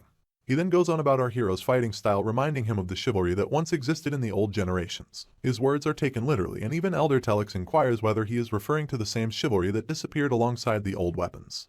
Mr. Hanwha keeps his eyes peeled on the battle between bishop students, admitting to himself that he also sees chivalry. By chivalry, the elders mean the mentality of a knight to fight with a sword even in a world where magic prevails. It is a testament to the existence of heroes who have existed since long ago to protect the world against evil. It was said that these heroes always faced evil with a single sword. The elder sinks into his subconscious as he refuses to believe that someone fights with a sword when magic already exists. He thinks it is realistically impossible, but before him, Yusial is battling his opponent using nothing but a point stick as a sword. He then stares at the young man who professed that our hero is chivalrous, wondering that if such a person of his caliber thinks that, then who is he to fight it? You see, Eltman Eltwin is actually the headmaster of Stella Academy, which is well known as the best magic academy in the world. He is also a 9th rank master mage and one of only 10 great sages in the continent. So, if such a person believes in our hero, no one else in the room can prove otherwise. Some time passes before the first dungeon tactical training finally ends. Later on, in the S-Class training exclusive training hall, some perplexed student attacks a mannequin with the wrath of the gods. It turns out that it was just Hyunryong putting in some time to train. He pants heavily after his last attack, stares at his staff in regret as he curses the fact that he is almost out of mana. He then grips the staff, refusing to give up because he believes he is still far behind. You see, out of all the students that participated in the practical training, 39 of them were eliminated, as El came in first place after defeating the mysterious winged beast, while Wenryong came in second. As for his opponent, Ma Yuseong, that genius came in 6th place. He walks back to the dorms, feeling like he did not win at all. He keeps staring at the ground as he revisits memory lane, thinking RK himself that if Azel hadn't interrupted this match against the genius, he probably would have lost. This really gets his goat, so much so that he gnashes his teeth in anguish. Apparently, this has been the case since the first day these two met. He noticed that Yuseong would half-ass every single thing but still managed to get above expert results somehow. Even in the last practical training, Wenryong had planned everything out, setting up magic circles all around and thoroughly calculating his opponent's movements. Still, the genius received all his attacks with ease. The boy is frozen in place as he wonders if he cannot defeat the genius no matter what he does, and asks him whether the wall of talent between him and his nemesis is this tall and thick. Wenryong can practically see Yuseong smirking arrogantly, and it gets to him very much. Still staring at the ground, the boy shakes his feelings off, reminding himself that he does not have the time to be blaming himself and that he just needs to work harder. At this point, Beyonce and her staff make their way to the training ground, and she is surprised to see Wenryong letting out his wind magic as though he is fighting the greatest foe ever. She remembers him as the guy who's usually calm and wonders why he is full of spite today. She instantly rebukes herself, claiming that she shouldn't be the one saying such things. Afterwards, she summons a mighty inferno and attacks the mannequin in front of her like it hurt her loved ones. One attack does not satisfy her, so she gears up and fires another. This one is big enough to draw Wenryong's attention, so he glances at the princess, noticing that her staff is still glowing red from all the heat it exuded. Her anger refuses to be quenched as she remembers that she still came in 3rd place after our hero yielded her point sticks. She recalls that her mother was quite satisfied, but peradventure Yuseol had taken the sticks, she would have been punished like she was just another student. Her flames just keep burning brighter as our hero comes to mind. She hates the fact that he is a commoner who thinks that he is worth something. As she unleashes her next attack, Wenryong is almost blinded by the brightness, and afterwards, she breathes heavily in a bid to vent her frustration. As the dust settles, her fellow trainee is left dumbfounded, and quietly wonders if something happened to the princess too. He just stares at the still angry princess, confused as to whether it is just his imagination or her magic has actually gotten more accurate than earlier. Seeing as the princess's fire magic is extremely explosive, Wenryong had concluded that it is almost impossible to control it precisely. He still refuses to believe that Beyonce has improved so much in such a short amount of time, and is left wondering if it is just a coincidence. As for the princess, she quietly cusses as she thinks about our hero once again. She may hate to admit it, but his classes have been quite effective for her. Apparently, after switching to the pun quizzes, her magic has increased tremendously. This basically means her creativity has improved. She cannot see Yuseol as anything other than a commoner, one with terrible grades and the worst personality under the sun. But she is certain about one thing: he is the only one who knows the method to supplement her weaknesses. The princess looks away, telling herself that it does not stop her from being upset. At that moment, she hears someone call out to her, and aptly twirls to see who it is. She soon realizes that it is her guard, Yi Taran, so she asks her what the problem is. Yi wields a box in her hands and promptly stretches it out to her mistress. She then announces that the remodeling of the Terravan staff has been completed per her request. As a follow-up, the guard inquires whether or not to hand it over to our hero immediately and opens it up for the princess to take a look. In turn, Beyonce gives her the go-ahead, so the guard readies herself to leave. For some reason, her mistress grabs her shoulder and tells her to hold on. Yi then asks the princess what the problem is, only to get glared at in return.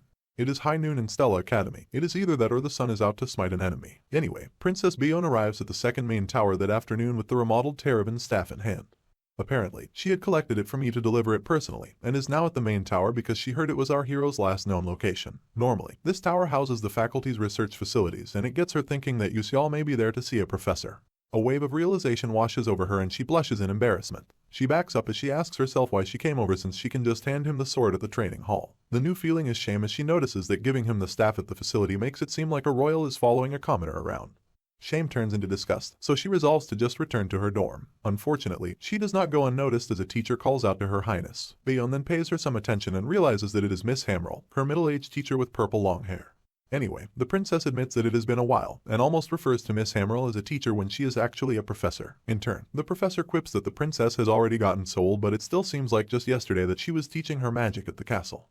She then segues into asking what Her Highness is doing in the facility. Bayon hesitates before commenting that she had some business to handle but is returning at the moment. The professor lets her know that it is better that way, seeing as the facility is a bit disorderly. Her statement piques the princess's interest, so she asks about it. Miss Hamrel wastes no time revealing that it is hectic because some magic officials have come due to a student named Yusial. The mention of our hero's name strikes a chord that leaves the princess wide-eyed. Her Highness is now very interested in the matter, so she pays close attention as the professor reiterates how our hero fought battles without using a lick of magic, adding that Bayon should know this since she fought with him.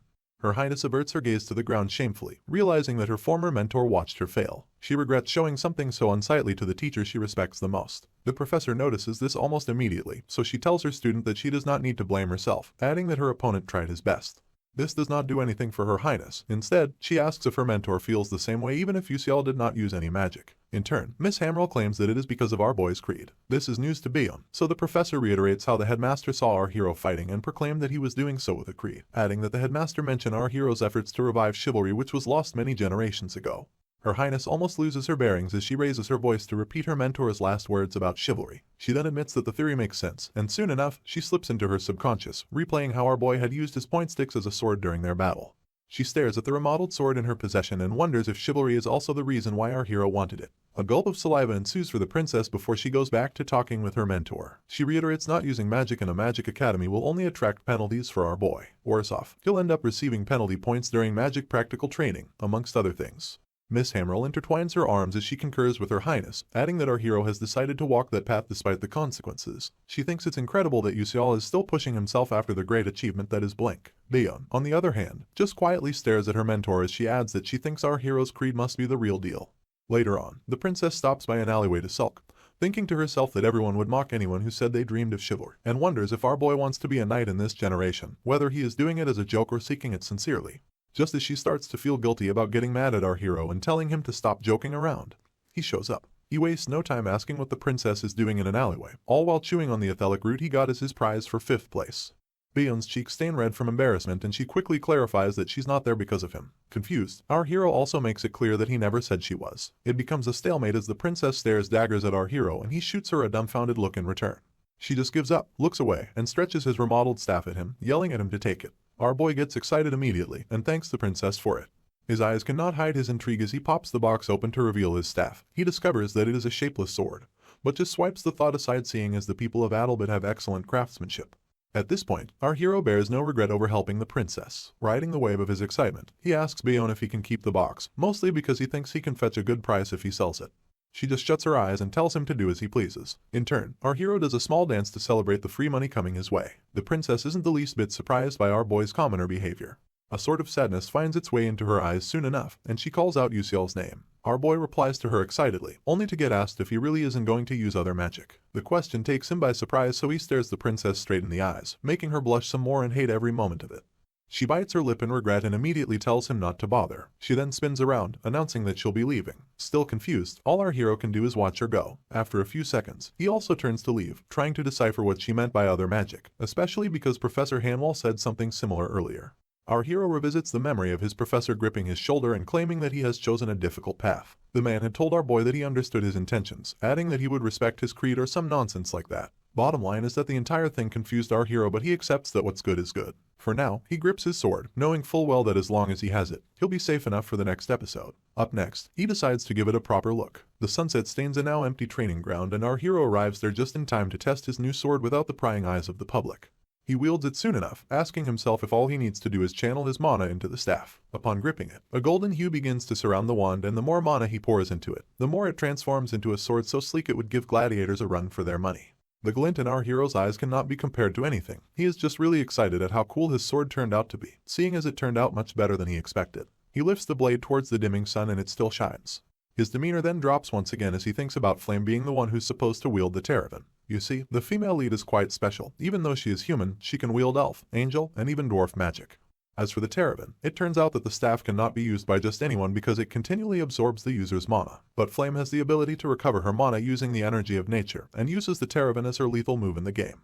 On the other hand, our hero does not have any mana to begin with, seeing as it cannot accumulate in his body even if he continuously absorbs it. The mana just gets directed to the mana revelation delay physique. In simpler terms, the concentration of mana in our hero's breathing is used as the output of the staff. He becomes excited again, this time, because he seeks to check his stat window. The blue notification bar pops up in accordance and reveals that our boy's strength has gone up by a small percent. His mana revelation has also become a level 2. Yusial looks everything over and confirms that the etheric roots he won from the practical training is the reason for the strength increase. A small smile graces his features as he acknowledges that he now has a weapon that he can use to directly increase his strength and other factors, rather than do it by using EXP. Up next, our MC resolves to try using the sword, so he fires it up, telling himself that he'll be busy from now on.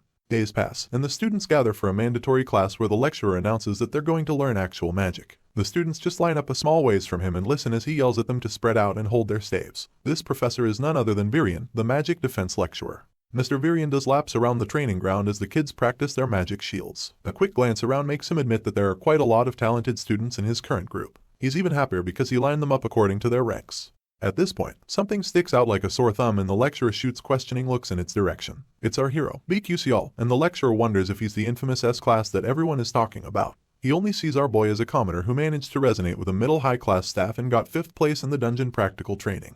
After concluding that he doesn't like Yusial, the lecturer approaches him and asks why he isn't doing anything. Our hero nervously picks his face as he explains that he doesn't need to learn basic magic because he's learning a different defensive technique. A forced smile comes to Mr. Virion's lips as he feigns interest in our hero's methods. In truth, he finds our boy to be arrogant and practically hates him for not, at least, learning the succession magic of Adalbert like Princess Bayon. On second thought, the lecturer concludes that a commoner like our hero couldn't learn something like that.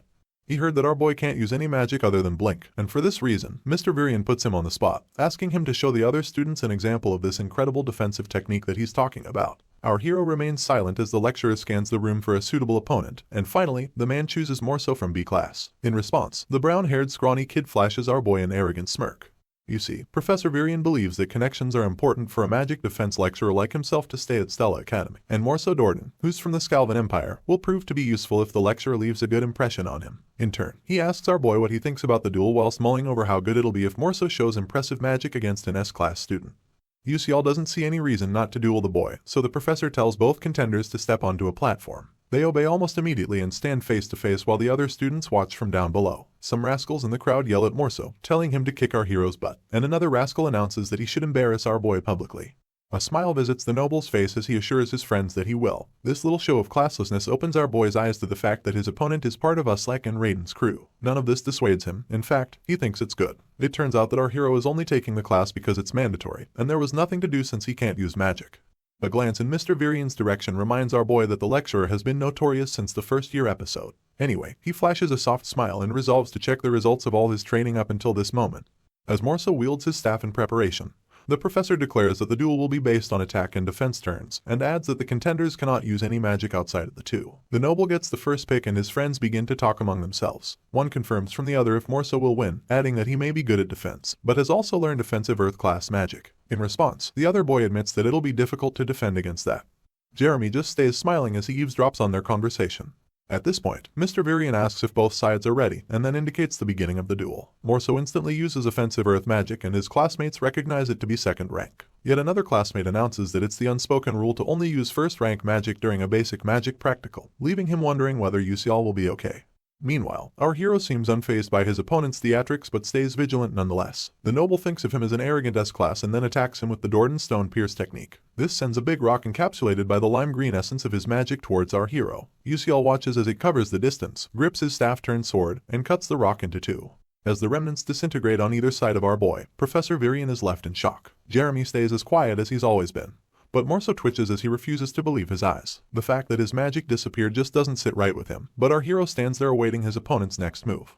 The same students who talked smack about him begin to analyze the situation. One of the girls proclaims that our boy cut his competitor's magic with his sword, and her friend wonders if such a thing should make magic disappear. The professor who had overheard them thinks to himself that it would make no sense for magic to just disappear from a slash, but it's exactly what happened. Apparently, all magic has a path of mana, and in a case where you accurately cut that path, the magic will be extinguished. It baffles the professor so much that he still asks himself if our hero did that. Afterwards, UCL stares at his sword with hints of excitement, admitting that it works better than he thought. Although he can barely manage to cut through third-rank magic now, he feels like it was good that he practiced in the training hall for a few days without rest. With the vigor from his first defense, he now feels like he might actually win the match. Morse's features turn red in annoyance as he asks how a mere commoner would have the audacity to cut his magic. As he continues to grit his teeth, the professor is worried on the sidelines because it'll also be annoying for him if the noble loses. For this reason, he speaks up, telling our hero that his defense is good, and adding that there's a limit to just hitting aside everything one by one. He gives an instance using an abundant attack, and this strikes a chord in Morso, bringing a smile of mischief to his lips. Our hero easily deduces that the professor just gave his opponent a tip, and it really annoys him. In turn, he stares down the Dorden as he prepares multiple attacks simultaneously.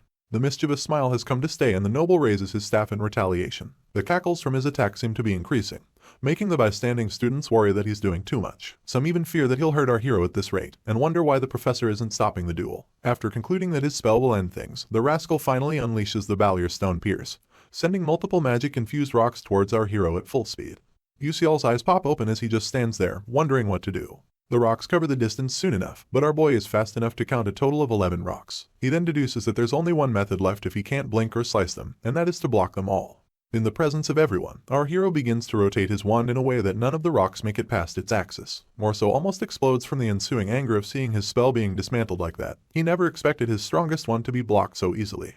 Even Professor Varian grits his teeth in annoyance, cursing in his mind as he asks what Morso is doing. The poor boy has no idea that things will be difficult for the lecturer if he ends up losing. As for our hero, he whispers that he just tried copying something that he saw in another game, and he's just as surprised as everyone else that it worked. Apparently, he had used a technique called panning. Terravan, his staff, has the disadvantage of requiring several times more mind power than others to maintain its form, so after using it, your stamina is guaranteed to fall rapidly. It becomes obvious that things would have been difficult in an actual fight, seeing as Terravan's defensive power is weaker when blocking multiple attacks than it is when blocking one. He's relieved that it's just a duel, and while he awaits the perfect time to strike, more murmurs emanate from the onlookers. Some of them proclaim that they've never seen the technique our hero used and they wonder if it's a variation of Magic Shield. Others ask if there was a technique like that in Magic Defense class, and the rest conclude that Morso is going to lose if things continue like this. The noble overhears this and it fans the flames of his anger anew. He curses under his breath as he asks himself how a mere commoner would embarrass him like this. He pulls from this rage and activates his staff, leaving the students to point out that his turn to attack has passed. Meanwhile, the professor smiles and pretends as though he doesn't know this. All he wants is for Morso to keep attacking. In turn, the noble screams at our hero as he tells him to prepare himself. He then adds that he won't let him go this time. At this point, a voice calls for the lecturer and the man diverts his attention to the direction of the voice. It turns out to be Jeremy, so the professor asks him what the problem is. The prince just smiles softly and then asks why Mr. Virian isn't giving UCL his attack turn. This makes him nervous, so he begins to stutter his reply. Right on cue, he realizes the dirty stares he's now getting from the other students as they complain about the duel. Some of them point out that the duel is no longer a first-year basic one, while others proclaim that if it goes on, our hero might end up getting seriously hurt. The cherry on this blame cake is when one of the students proclaims that Mr. Virian isn't suitable to be a teacher. It then dawns on the man that he was too focused on the duel to notice the reactions of the other students. Still face to face with Jeremy, the boy puts his teacher on the spot, making him break into a cold sweat. Meanwhile, Morso tries to pull a fast one on our hero by activating his magic shield to block his attacks. Unfortunately, he's much too slow. Our boy successfully maneuvers through his opponent's defense and points his sword at the noble's neck. With this, UCL gets declared the winner and his fellow contender remains frozen from the shock. Jeremy smiles soft as usual, acknowledging that our boy still won the duel in the end, and admitting that he's more impressive than he thought. His soft smile then becomes one of mischief. Later on, the grunts of a student rise into the air as he gets the beating of his life. Varajane just watches as the poor student struggles to breathe and begs for forgiveness. This is none other than Morso, and he lays in a mixture of his own blood and spit after Jeremy is done roughing him up.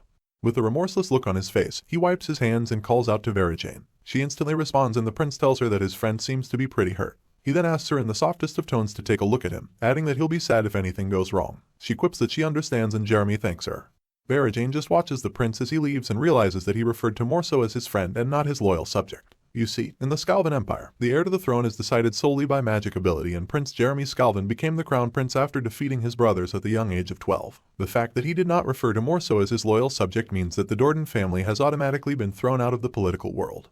Barajane realizes that it's not just Morso, but our boy. Seeing as he has caught the eye of the prince, she fears that our hero will no longer be able to have a comfortable school life.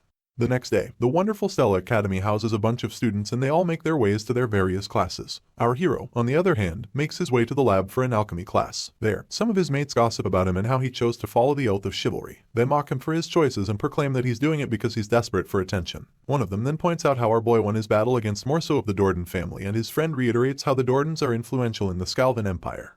At this point, Flame can't take it anymore. She's utterly irritated because she hears about Yahello everywhere she goes. The girl slams her hands against her desk, deceiving herself that she doesn't want attention. Instead, she tells herself that she just doesn't like our hero getting so much of it. Just then, the alchemy lecturer announces that the class should focus. She's none other than Professor Mazentyre, and she breaks into a small speech about how alchemy requires accurate measurement and timing, as well as perfect temperature control. The experiment for the day involves practicing the Tyrant Fatigue Recovery Potion, one of the professor's original concoctions. She once again asks them to focus, but Flame seems worried. Apparently, she finds the practical annoying because everything will go wrong if she messes one thing up. Still wielding a tube of purple liquid, she admits to herself that she tries to avoid alchemy because it's particular and difficult. She stares slyly at the professor as she yells at someone called Atleisha, telling her that what she's doing is too dangerous. It turns out that Atleisha is just another unfortunate student, and the professor spares no expense correcting her. In turn, the student bows her head and apologizes. Flame, who has been watching the whole thing ensue, acknowledges that Professor Mazen will one day blacken and go out of control. For her to prevent this canon event, she will have to keep taking the alchemy class. On the other hand, the girl remembers that she needs more ingredients, but before she can head up to get them, she overhears someone laughing like a maniac in the corner. A quick glance in the direction of the laughter reveals Yahello wielding a tube of liquid and smiling into a concoction as he declares that he has gotten it right. Flame becomes uneasy as she watches our boy work. She had thought that he took the class to get close to Yahello, but now she thinks that he might just be sick in the head. She simply exhales in a bid to brush aside what she just witnessed, and resolves to go get her ingredients. Later on, she rounds up making 2 vials of the recovery potion and wipes the sweat off her forehead as she acknowledges that she finally got it. She then gives kudos to the fact that her host body's academic achievement is high and attributes the swift creation of the potion to it. Soon enough, she glances in Yahello's direction, wondering what the girl is doing. She sees her going about the experiment at her own pace and mumbling the instructions to herself. This makes Flame conclude that the girl seems decently good at it. Some seconds pass before it hits her that in the original novel, Yahello coincidentally comes across Mela's magic engineering books. She even recalls that the girl created a high-rank compatible product to the Tyrant Fatigue Recovery Potion in this very class. This leaves her wondering why Yahello is making the potion the normal way this time. Her hand stays on her chin as she glances in our hero's direction once again. She then questions how he knew to change the experiment ingredients as he wished. Flame can overhear our boy conversing with Professor Mazen and telling her that the way he made the potion is much more effective. The professor asks if she requested for a different result, and points out that it's different from the Tyrant Fatigue Recovery Potion that she ordered him to make. These words strike a chord in the heroine, and she welcomes the possibility that our hero made the quality potion that Yahello was supposed to make in the original story. The heroine senses that something is strange and stays on the premise that our hero made the potion Yahello was supposed to. As she eavesdrops on his conversation with the professor, she overhears her scolding our boy for not listening to her, and for having a bad attitude. She massages her forehead to ease the annoyance and proclaims that this is why commoners just don't make the cut. Flame recognizes this conversation, and originally, it was supposed to be the professor telling Yahello that her stubbornness is why her family fell. She recalls this because those words became traumatic to Yahello, who had lost her family, and they bothered her until she finished making the potion. The heroine wonders if our boy also knows the real story, and she deduces that it could be the reason why he got on the professor's bad side, to help protect Yahello from the trauma. At this point, Flame remembers that Professor Mazen has quite the influence within Stella, and that if anyone gets on her bad side, they will face the after effects on their grades in other classes. This only makes her question Yahello's identity, and it leaves her wondering why he would go so far for the fake heroine. Suddenly, Professor Mazen bursts out in anger, yelling as she asks our hero to watch his tone. She even screams that he should bring his parents to school immediately. Our hero falls quiet after this, seeing as he had forgotten about his situation. He had been so focused on the alchemy that he didn't recall this part of the game's development. He then whispers that he doesn't have parents. This slightly stuns her, but she keeps screaming at our boy until her words trail off. Seeing as he has already gotten on her bad side, Yahello concludes that there's nothing he can do. At this point, he throws caution to the wind and tunes out the professor. He then makes a mental note to try making a kimchi potion and cola potion the next day.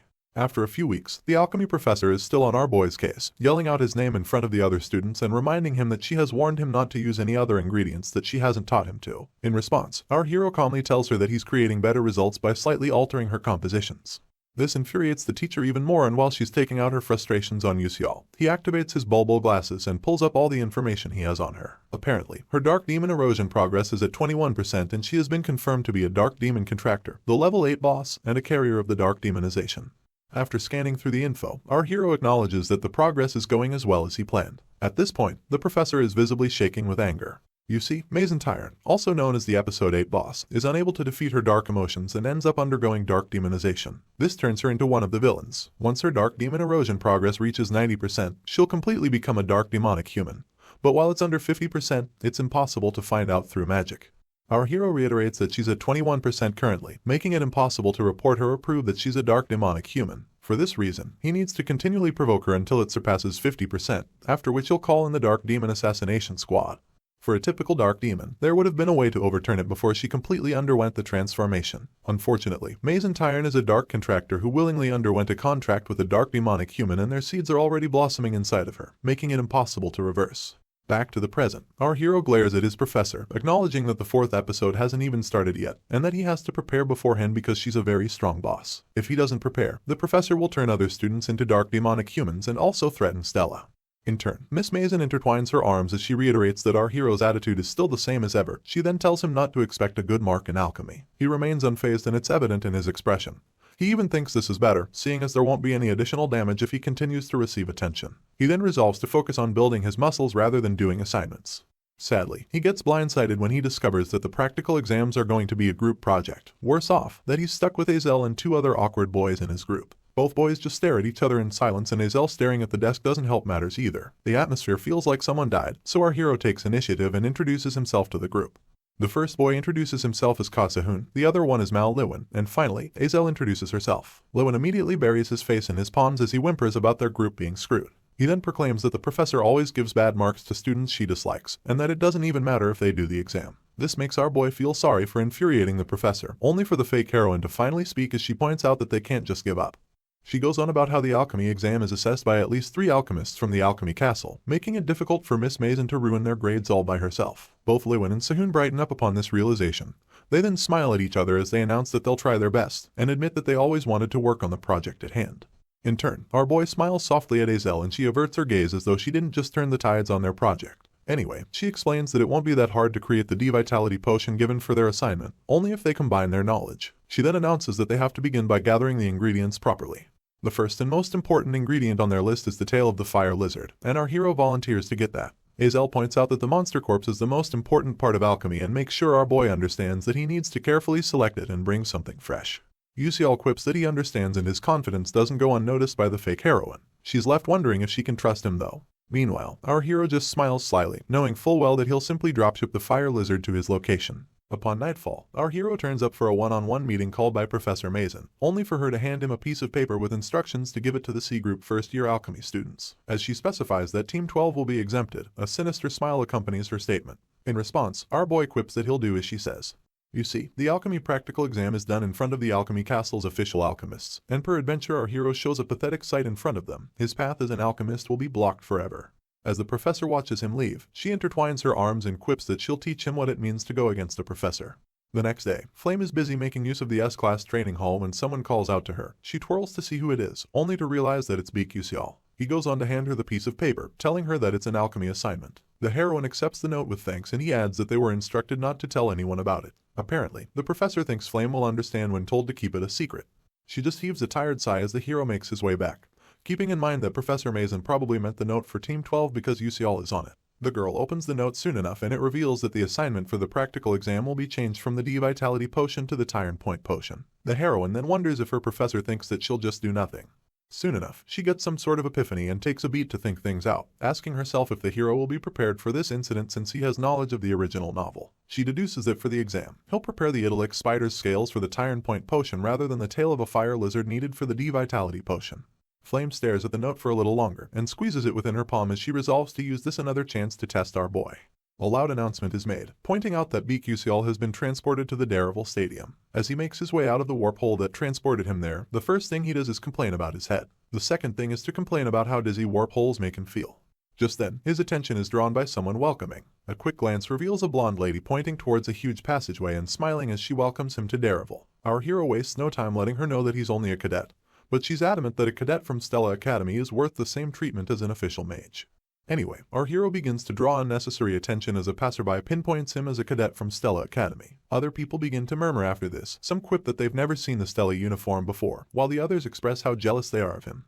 The blonde lady then reminds him that she mentioned him getting special treatment and adds that he should reach out if he needs help with anything. In turn, our hero simply thanks her and gets a move on. He thinks to himself that as long as he has a pass and a Stella pocket watch, he'll get treated as an official mage no matter where he goes. A soft smile then crosses his lips as he admits that his academy sure is nice. In addition, he gets to use a warp hole for free when it would cost 100,000 credits on a normal day. Thanks to this advantage, our hero has been using the warp hole every weekend to go around the city, and has confirmed that the information he has is mostly the same. Our boy arrives at the bush path beside a blue castle in the mountains, and twirls his head continuously as he searches for something vital to his school project. You see, the goal for the day is to get a hold of a fire lizard which is known to have a risk level of 2. This creature's stamina and power are stronger than that of most beasts, so any mage would have to use nothing less than second rank magic if they plan to catch it. This is also because of its quick movements and resistance to magic. At this point, our boy recalls how easy it was when he tried catching risk level 1 monsters, and quips that a risk level 2 should be pretty cut and dry. In no distant future, he feels the presence of this beast and instantly takes his battle pose as he peels out Verizon. Our hero takes a beat as the monster continues to linger in the shadows, only for it to speed up in an attempt to attack him from behind. Luckily, his sixth sense activates just in time and Yusial turns around. The fire lizard gets stabbed in the neck just as quickly as it tries to attack our hero. After this, the beast coughs up a sizable amount of blood and continues to shriek as life seeps out of it. Soon enough, the shrieking stops and the monster falls to the ground in defeat. Yusial just stands over the corpse as he acknowledges that he has gotten one fire lizard. Unfortunately, his attention is drawn once again, this time by multiple fire lizards crawling their way out of the bushes. Of course, our boy is neither scared nor overwhelmed. Instead, he smiles and lifts his staff as he resolves to collect more ingredients. He then runs headfirst into the swarm. Later on, Azel can't hide her surprise as he reveals everything he collected. He points out that they're super fresh and the fake heroine claps back about how obvious that is. As they wait their turn for the practical exams, she admits that our hero seems to have an eye for ingredients. In turn, he just smiles and quips that as long as she knows it, he's good. Up next, Azel announces that they just have to make the potion perfectly, and tells the other 3 boys on her team that they should get to it.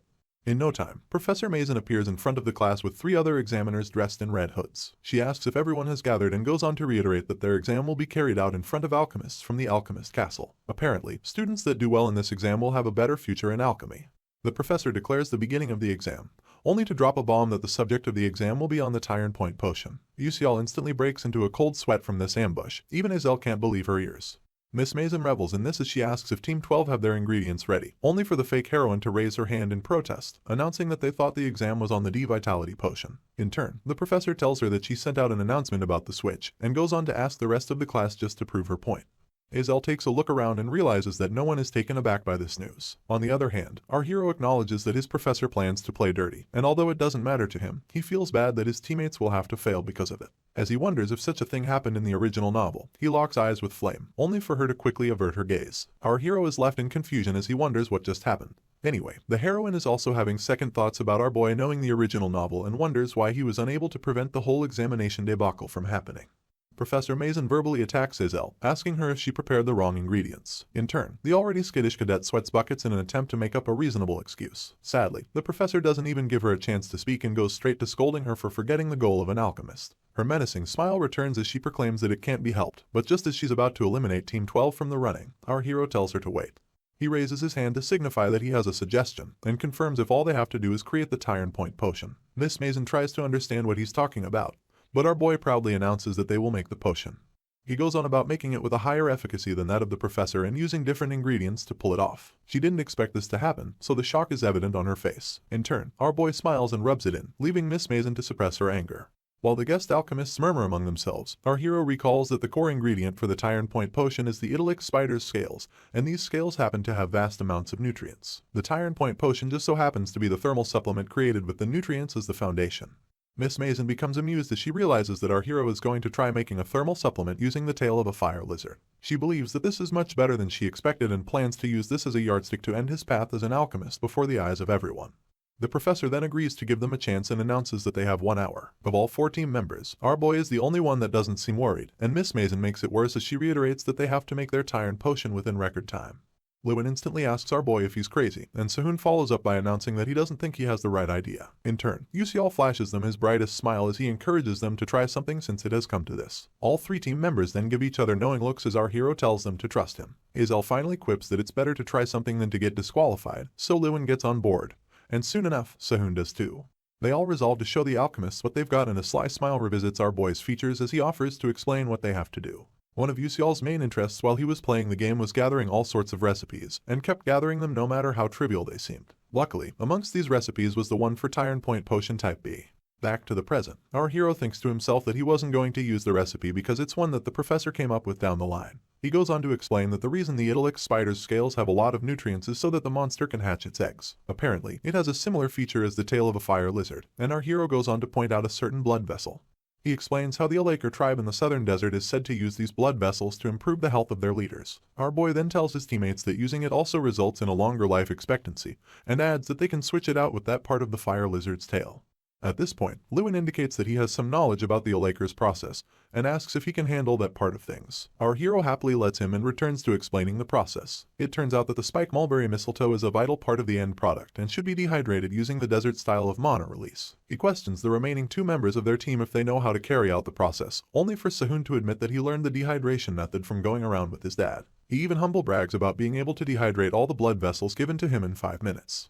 Yuseol hasn't finished calling out the next necessary step when Azel steps up and offers to take care of it, and so he simply thanks her. After this, our hero just watches his people work. Lewin and Sehun go hard at it, and the fake heroine refuses to be outdone. This brings a small smile to our boy's lips, and he admits that his teammates are much better than he expected. After they all carried out their respective parts, Yuseol instructs them to blend the ingredients as meticulously as he taught them. Later on, Professor Mason wears the most distraught look in life as she stares at the finished product made by our hero and his team, a purplish liquid sitting pretty in a glass vial. In turn, our boy flashes her a sly grin as he declares that it's the Type B version of a Tyrant Point potion. This gets the guest alchemists murmuring again as they express their disbelief over some kids pulling off such a feat. The professor is nothing if not bitter and furrows her eyebrows as she concludes that the kids before her must be clowns. She goes on about preparing her Tyrant Point potion after years of research and refuses to believe that these kids completed theirs this easily. At this moment, one of the guest alchemists steps up and offers to confirm the potency of the potion. She stretches out her hand for an over-the-vial test, only for a bunch of blossoms to surround the potion. This leaves the alchemist pleasantly surprised, and when asked what the problem is, she reveals that even though the potion is incomplete, with some ingredients added excessively, it's more effective than that of Professor Mason. The moment she says this, our hero and his team immediately beam with smiles. The guests continue their mumbling about how incredible they find the potion and how the students sure possess unique knowledge. This annoys the professor beyond what she can stomach, so she yells at the alchemists to hand over the potion, and adds that she'll check it personally. Upon grabbing it, Miss Mason falls silent, only acknowledging to herself that there's no doubt about her technique being applied to create the potion. This is the same technique that involves using a monster's nutrients to replace a human's vitality. It burns her to admit that it's actually the perfect Tyrant Point potion, and she just stares at the vial with so much malice, wondering how they made something better than hers in such a short period of time.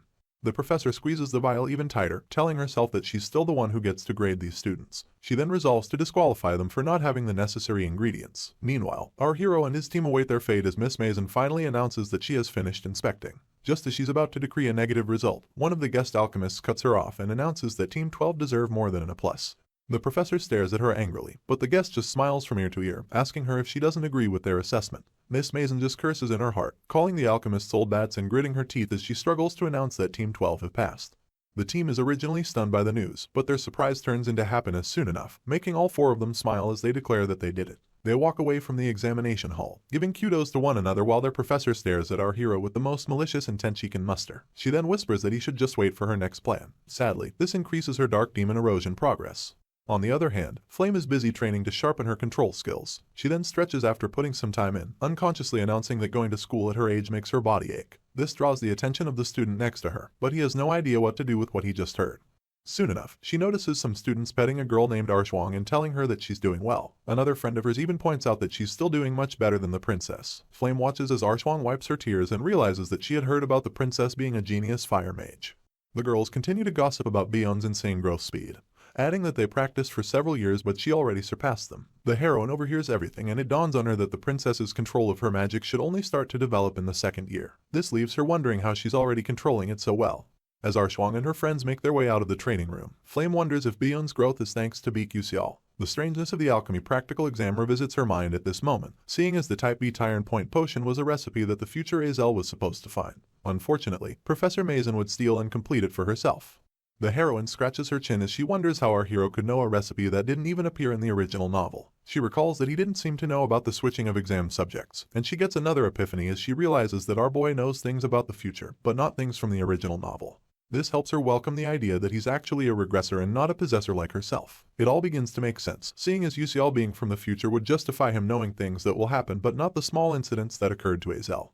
Apparently, Ma Yuxiang once gained the chance to regress in the original novel, and this was granted by the 11th moon of the Silver Mage, the sole being with the power of time in this world. The heroine is still deep in thought, trying to link the being's power to our hero, when someone asks her what's wrong.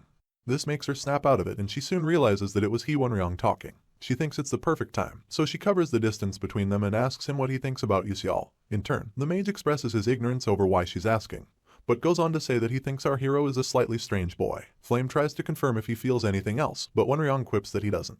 This saddens the heroine, so she bows her head in disappointment. After some seconds of silence, her friend asks if she's bothered by our boy, and this makes her lift her head once again. She wastes no time admitting that he does bother her, much to Wenryong's surprise. Flame conveniently leaves out the part about being worried because our hero seems to know about the original novel, just like her. She suddenly announces that her behavior won't cut it, leaving her friend to ask what she's talking about. In turn, she admits that whining like this doesn't match her personality, and declares that she's going to confide her thoughts to Yusiel. Wenryong's eyes shoot open as he reads a different meaning into the heroine confiding her thoughts to our boy. The mage escorts Flame until they get outside the training ground, and she thanks him for hearing her out with a smile and a wave goodbye. Wenryong returns her gesture, but the moment she gets going, his hand drops to his side and his countenance becomes a sad one. He just bows his head as he continues to think about the heroine. The next day, the sun filters in through the windows of the diner, and our hero sits alone with two girls laughing in view. He then exhales loudly as he wonders what to do next. You see, Professor Mason's Dark Demon Erosion progress is at 37%. This means the incident will occur in 3 months as Yusiel predicted. Anyway, Miss Mason's Dark Demon Erosion is sure to randomly affect one student, but there are 3 possible candidates. There's Jackie, Flame's friend, Archwang, a member of Bayon's clique, and He Wenryong, heir to the Full Moon Tower. As our boy gets on his feet, he acknowledges that Wenryong getting involved will be the worst case. He makes his way out of the diner, remembering the route of the game involving the heir. Apparently, if he gets caught in a Dark Demon Erosion, it almost always meant a bad ending. He's still busy wondering who will be the most likely target of all 3 candidates when his train of thought gets interrupted. He realizes that it's Flame with her arms intertwined and a serious look pasted on her face. She wastes no time asking for our hero's real identity, but he tries to play it off by inquiring why she's saying such things so suddenly. In turn, the heroine reminds him that the last time she brought up his identity, he also didn't answer her properly. Seeing as he's stuck with the same question once again, our hero squints his eyes and acknowledges that the girl before him must like making things difficult. He then looks her dead in the eyes as he welcomes the possibility of telling her the truth in exchange for information that might help him reach the game's true ending. After mulling it over, he realizes that he actually has nothing to lose, but just as he's about to confess, notifications begin to pop up left and right, screaming that he lacks narrative power, and warning him not to reveal that he's a possessor. It also warns him not to share any information he has with the relevant character, and the number of warning notifications becomes quite overwhelming for our hero, so much so that he admits that it's driving him nuts. After coming to terms with the new conditions, he massages his head and comes up with a way for both parties to get what they want, or at least half of it. Flame instantly replies that it's fine with her, and dives right into the questions before our hero can have a chance to catch his breath. She questions him about knowing the future, and it dawns on Yusiel that she has no plans to take things slow. He just announces that she must also know the future if she's asking him about it, and proceeds to ask what she's trying to achieve by going to the academy. She raises her voice, telling our boy that their world is unstable and announcing that all she wants to do is move it in a direction where it won't collapse. Her reply gives our hero some hope, but he's a bit skeptical because there's no way to know if she's telling the truth. Flame tags in with her next question and asks why Yusiel is acting like that. The question seems too vague, so our hero decides to give a vague answer too, and tells her that he's acting that way just because. He later adds that all he's doing is for the best, and this catches Flame's attention, so much so that she begins to tremble and ultimately accuses our boy of lying. Yusiel never expected Flame to accuse him of lying, so he is taken aback by it and begins to sweat nervously. In turn, the heroine quips that there's no way he is that kind and goes on to scream that there's definitely some goal he wants to achieve, or something he wants. Once again, our hero clarifies that he doesn't want anything, and when asked what he means, he buries his face in his palm. He then explains that he is honestly not sure of what he wants, so it's practically pointless to even ask him such a question. She still doesn't understand how he is not sure, so he makes it clear that all he wants to do is laugh. It's Flame's turn to be surprised, and her eyes shoot open as she repeats his last statement to herself. After this, she simply apologizes for overstepping, leaving our hero to wonder if that's all she can do. Unfortunately, things take another turn as the heroine clasps her mouth shut and runs away crying. Yusial then realizes that it's actually his turn to ask a question, but he is also too distracted by why she is crying.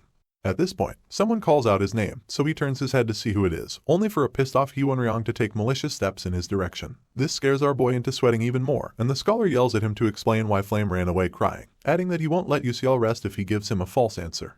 Our hero freezes in place, admitting to himself that he feels scared because the rival of the world's strongest person is now glaring daggers at him. It's at this point that he remembers Wonryong's unrequited crush on Flame, so he realizes that if he gets misunderstood, things will end up being tough. For this reason, he tells the scholar that nothing happened with his girl. He even takes it a step further as he asks why Wonryong wants to know. This does nothing to throw off the scholar, seeing as he doesn't believe a word our hero said. In turn, he smiles nervously and clarifies that nothing like what Wonryong is thinking actually happened. He then urges the scholar not to worry, keeping in mind that his words should be enough this time. Unfortunately, the frown doesn't leave Wonryong's face at first, but after a few moments of mulling things over, he apologizes to our hero, claiming that he initially asked a pointless question. In response, Yusial flails his arms and tells the scholar that he doesn't need to go that far. Before he can even finish his sentence, Wonryong turns around and bids him goodbye, leaving him to display a fake smile and wave. In his heart, all he can think about is how different the scholar's character is from the original story, mostly because he is supposed to be calm and cold, but is being unstable instead. Our boy then admits that something feels off about all of it. Nightfall arrives in the blink of an eye, with lights leaking from various rooms in the academy. In one of them, Azel picks out a book and places it on the table in front of her. She goes on to close her eyes in a bid to regain her focus, but it just doesn't work, so she calmly opens her eyes once again.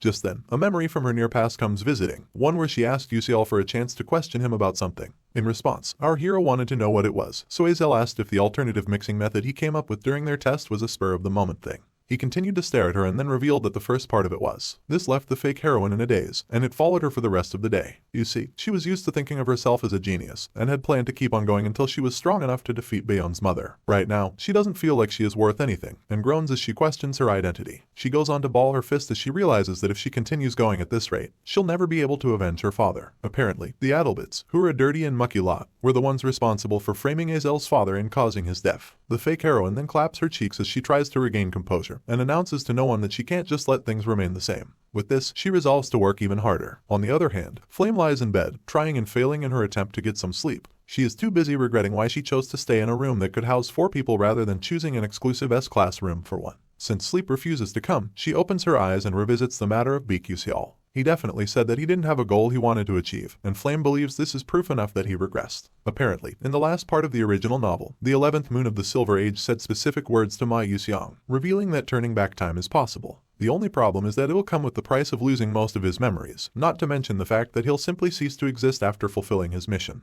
To make things worse, no one will remember that he saved the world, and all his loved ones will come to forget him. After the 11th moon told him all of this, he went on to inquire if he would still go back in time. Battered and bruised, the hero still smiled and announced that he will do it if that's his fate. This was when Azel, the heroine of the original novel, came out to stop him, claiming that she would rather go to ruin while remembering him than live in a world where he doesn't exist. She then hugged him and ended up convincing him to give up on the world. For this reason, he no longer regressed and the world was destroyed. Or so went the epilogue of the original novel. Flame sits up in bed to critically analyze the situation, welcoming the possibility of this world being different from that of the novel, and Beak Yusial being the one who regressed using the power of the 11th moon. With this, she concludes that after fulfilling his mission, our hero will disappear and his existence will be totally erased from history. The heroine then stares at nothing in particular as she realizes that our MC, who's supposed to have lost all his memories and be left with only his mission, has decided that he just wants to live. She grabs her sheets even tighter as this fact unsettles her, but before she can finish collecting her thoughts, someone draws her attention. It's her redhead friend, Jackie, and she rushes in, bearing news of Wonryong coming to see the heroine. The moment the redhead announces that the visitor is waiting on the first floor, Flame buries herself under her sheets and tells the girl to lie to Wonryong that she is not around. Jackie tries to object to this, but the heroine pays her no mind and simply announces that she is going back to sleep. This leaves the red-headed with no choice but to stare helplessly and swallow her saliva alongside any other opinions she might have about the matter. Soon enough, she heads to the first floor to address Wonryong and meets him waiting with arms folded. She had quickly put on a coat before heading down, and upon coming within earshot of the scholar, she shyly called out to him. In turn, he looks her over and asks her to identify herself. The blushing redhead is disappointed but does well to hide it by asking what he means. Wonryong then responds by only inquiring about Flame's location, so she stutters as she reveals that the heroine is sleeping due to her sickness. The scholar immediately registers this as Yusial's fault and concludes that she is feeling down because she confessed her feelings to our MC and got rejected. With this, he simply tells Jackie that he'll be going back to his quarters, and walks away without hearing her response. She just stands there alone, with the wind blowing her coat as she watches him leave. The redhead then admits that she likes him so much, but he doesn't even remember her name. Apparently, it has always been this way, seeing as Flame has always been the one with outstanding abilities and somehow always got everyone's attention. Meanwhile, all Jackie could do was watch from a distance as the heroine seamlessly got Wonryong's heart without even wanting it. At the moment, she just stares into nothingness in the middle of the lot and balls her fist as she admits how annoying the whole thing is. The next day, Professor Mason is summoned to the first main tower by Mr. Akehadin, the academy's vice principal. He points out that she got embarrassed by a student, only for her to bow her head and admit how ashamed it makes her feel. In turn, the vice principal turns around to take a good look at her, simultaneously reminding the professor that they have high expectations for her. She had been researching the random sequence convergence technique with the Moon Shadow Order doctors, so Mr. Akehadin would like to know if it's going well. Professor Mason's expression brightens upon hearing this, and she wastes no time giving an affirmative response, even adding that she'll not disappoint the vice principal. Afterwards, he gently grabs her shoulder and admits that he'll trust her. She then tells him to leave it to her and makes her way out of his office. The VP just watches her leave, only to call her an idiot when she goes out of earshot. Apparently, he calls her that because she is so blinded by glory that she has no idea that she is being used because. To make things worse, it turns out that Mr. Akehadin is a dark demonic human, so he silently mocks the professor for working for him when her mission as a mage is to fight against his kind. With his hands behind him, he quips that he can't wait for the day alchemic magic engineering will be complete. On the other hand, Altalicia, Miss Mason's assistant, is struggling to keep a stack of papers from falling over, and the other students just watch her as she complains about not being able to see in front of her. Luckily, Beak UCL turns up just in time to pick up half of the stack. He then flashes the assistant a smile as he asks if she is okay. They end up in the professor's storage space where they lay the stack of papers to rest, and Altalicia thanks our hero for his help, pointing out that she would have gotten into trouble with her boss if it wasn't for him. He simply brushes her compliments aside as he quips that it's nothing. Just then, he twirls his head to take a look around the storage room, and soon realizes that the place is chaotic to say the least, with crumpled papers littering every nook. His eyes shoot open the moment he notices the drawings on the chalkboard, so the assistant reveals that it's a formula that Miss Mason is researching with other doctors. She calls it the random sequence research technique, and this makes our hero visibly jolt out of surprise. He takes another look at the technique and recalls that it's the first formula of alchemic magic engineering. According to the original story, the professor works with some dark demonic humans to complete this technique in her blackening episode. As a result, the difference in technical skills leads to incredible damage, but it all changes when Altalicia appears. This makes our hero wonder if the assistant is supposed to solve the technique before the dark demonic humans. He goes on to call out to her, but she thinks it's because he wants a coffee. That's not the case at all. It turns out that he just wants to know if the assistant isn't bothered or even annoyed by Professor Mason. Altalicia doesn't give a straight answer. Instead, she asks why he is bringing up such questions. It's at this point that our hero sneaks in the possibility of Altalicia getting revenge in a very refreshing way. In turn, she just stares at him, speechless as a child caught with her hand in the cookie jar. Altalicia can't stop staring, so our hero stares back with a smug expression on his face. Soon enough, her silence takes the opposite turn as she begins to fret and announce that she is only an assistant. She wonders how she can get revenge, and spirals about having to live on the streets if she gets fired.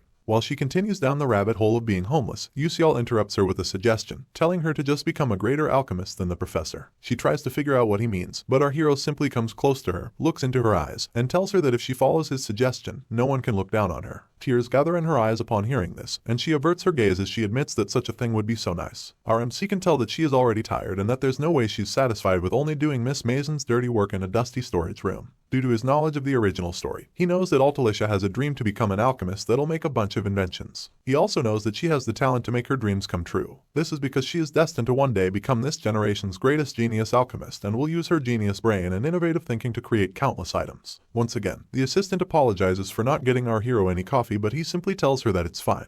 He realizes that the lady before him has been discouraged by reality and had to put her dreams aside. For this reason, he resolves to help her make them come true as soon as possible. Some time passes and so does the first round of Stella exams, after which UCL pays constant visits to Altalicia. Their most recent meeting is going on at the moment and the assistant is overjoyed as she listens to our hero's opinion of her latest idea. She then tells him that she was thinking of adding a function where the user could change the color of a pen just by pressing a button. In response, our MC chuckles and suggests that she adds an eraser while she is at it. Altalicia easily buys into the idea, seeing as she thinks a mechanical pencil would be perfect. She goes on to scribble in her notepad after this, leaving UCL to admit to himself that her inventions are now moving along smoothly. The only problem lies in her formulaic solutions, which are unfortunately lacking. As UCL makes his way down the hallway, he keeps telling himself that he needs to lead the Altalicia to the answer before Professor Mason reaches it. Sadly, it's not as easy as it sounds. Just then, someone calls him an old man and asks what he is spacing out for. He soon realizes that it's Flame, but it doesn't stop her from telling him that he'll bump into something if he continues to space out while walking. Our hero instantly folds his arms as he turns his attention to her. He then follows up by asking who she is calling old.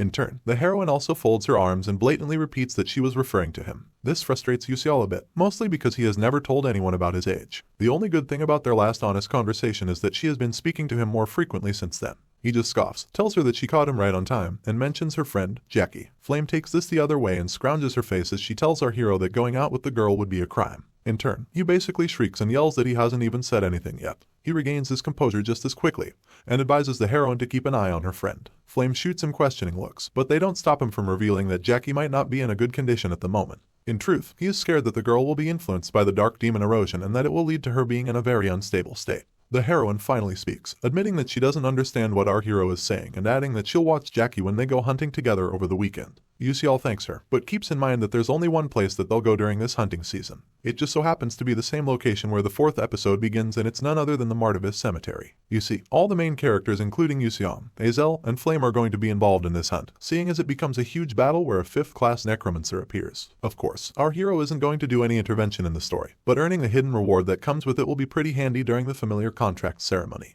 For this reason, Yusial approaches Professor Hanwal and hands him his leave pass. In turn, the professor takes a good look at it and discovers that our hero wants to leave under the grounds of training. He then quips that it's not like the boy can learn anything about swordsmanship or chivalry at Stella Academy. Our hero begs the professor's pardon, but he quickly clears his throat and acts like he didn't say anything. After this, Yusial notices something on Mr. Hanwal's desk, and upon closer inspection, realizes that it's Yusiang's leave request. He then decides to bring up the topic to see what the professor will say. Our MC starts by mentioning that there are many students requesting leaves to go hunt, and without looking up, Professor Hanwal reiterates that they are all heading to the Martavis Cemetery for club activities, or to try and win points. In response, the hero points out that he was right, adding that although Yusiang and Wenryong have high marks, they're still proving their diligence by going hunting for points. This gets the professor to look up from the documents he was checking out, and he tells our hero that Yusiang is actually heading home. As it turns out, Wenryong is only going because of Flame. Yusial's brows shoot up as worry begins to consume him. This is because he is certain that the others won't be able to defeat the necromancer's attacks without the help of Yusiang. To make things worse, our hero knows that the scholar wouldn't head home without a specific incident, and is now left wondering what has gotten into him this time.